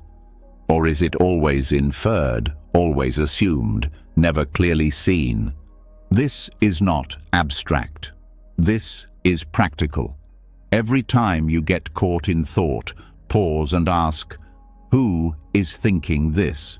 Is this a habit, a reaction, a voice from the past? And what happens when I stop feeding it? You'll begin to notice that the thoughts don't go away, but they don't have the same grip, because the one they were protecting starts to dissolve, and in that dissolution, a new kind of freedom opens up. A life that doesn't have to revolve around defending or perfecting a story of self. A mind that can rest in presence without needing to explain everything. This doesn't mean you lose your identity. It means identity becomes softer, more fluid, less of a prison. You can still function, still speak, still think, but you don't build your worth on every thought. You don't cling to every belief. You don't react to every perceived threat to the ego, because the ego is no longer the boss. In meditation, this shift becomes especially clear. When you sit long enough, the mind begins to slow, and in that slowing, the I becomes harder to find. There's awareness, there's breath, there's sensation, but the voice of me fades, not in a scary way, in a peaceful way, like waking from a dream you didn't know you were in. And from this space, thoughts still arise, but they don't hook, because the hook was the belief in the thinker. When that belief softens, the whole machinery of overthinking begins to unwind. This also changes how you meet emotion, because emotions tied to identity are stickier. I am anxious is heavier than anxiety is present. I am unworthy is heavier than a thought of unworthiness is here. The first attaches, the second observes, and observation opens the door to compassion, not for a broken self, but for a mind that's been carrying too much for too long. When the self becomes less solid, compassion becomes more natural, because you stop seeing others as threats, you stop seeing life as personal, You stop reacting as if everything is about you. And from that space, generosity flows, forgiveness flows, humor flows, because you're not protecting a fragile self anymore, you're living. Even relationships begin to shift. You listen more deeply, you speak more honestly, you let go of needing to be right. Because being right doesn't matter as much when you're not defending a self-image. What matters is connection, clarity, freedom. And these are only possible when the I is not in the center of every moment. So, how do you begin to live from this place? Not by eliminating the self, but by seeing through it. By noticing how often thought begins with I and asking, is that real? Or is that just a thought? By staying present with sensation instead of clinging to narrative. By softening into the space between words, between reactions, between identities. And most of all, by trusting that you don't need to be someone in every moment. You can just be. You can move, breathe, respond, without a script, without a mask, without constantly reinforcing the illusion that you are what your mind says. This is not the loss of self. It is the return to true self, not the self of story, the self of silence, of presence, of awareness, that which was never broken, never lacking, never afraid. So tonight, as thoughts rise, notice who they're speaking for, who they're protecting, who they're describing, and ask gently, is this who I really am? Or is this just the voice of habit? Because when the voice of habit fades, the need to obsess fades too. When the I is no longer the center, the mind doesn't need to spin. There is nothing to protect, nothing to prove, nothing to become. Only this breath, only this moment, only this quiet truth beneath the noise. You were never the thinker. You were the awareness that saw it all. You've just taken a journey through the deepest layers of the mind, a journey not to add more noise, but to dissolve it. You've seen how overthinking isn't the enemy. It's a signal, a symptom, a habit born from fear, from identity, from craving. You've traced it back to its root and discovered that beneath every spiral there is space, there is stillness, there is a choice. You've learned how to let go of the second arrow of suffering, how to feel without grasping, how to stop believing every thought and start witnessing them instead. You've touched the silence between two thoughts.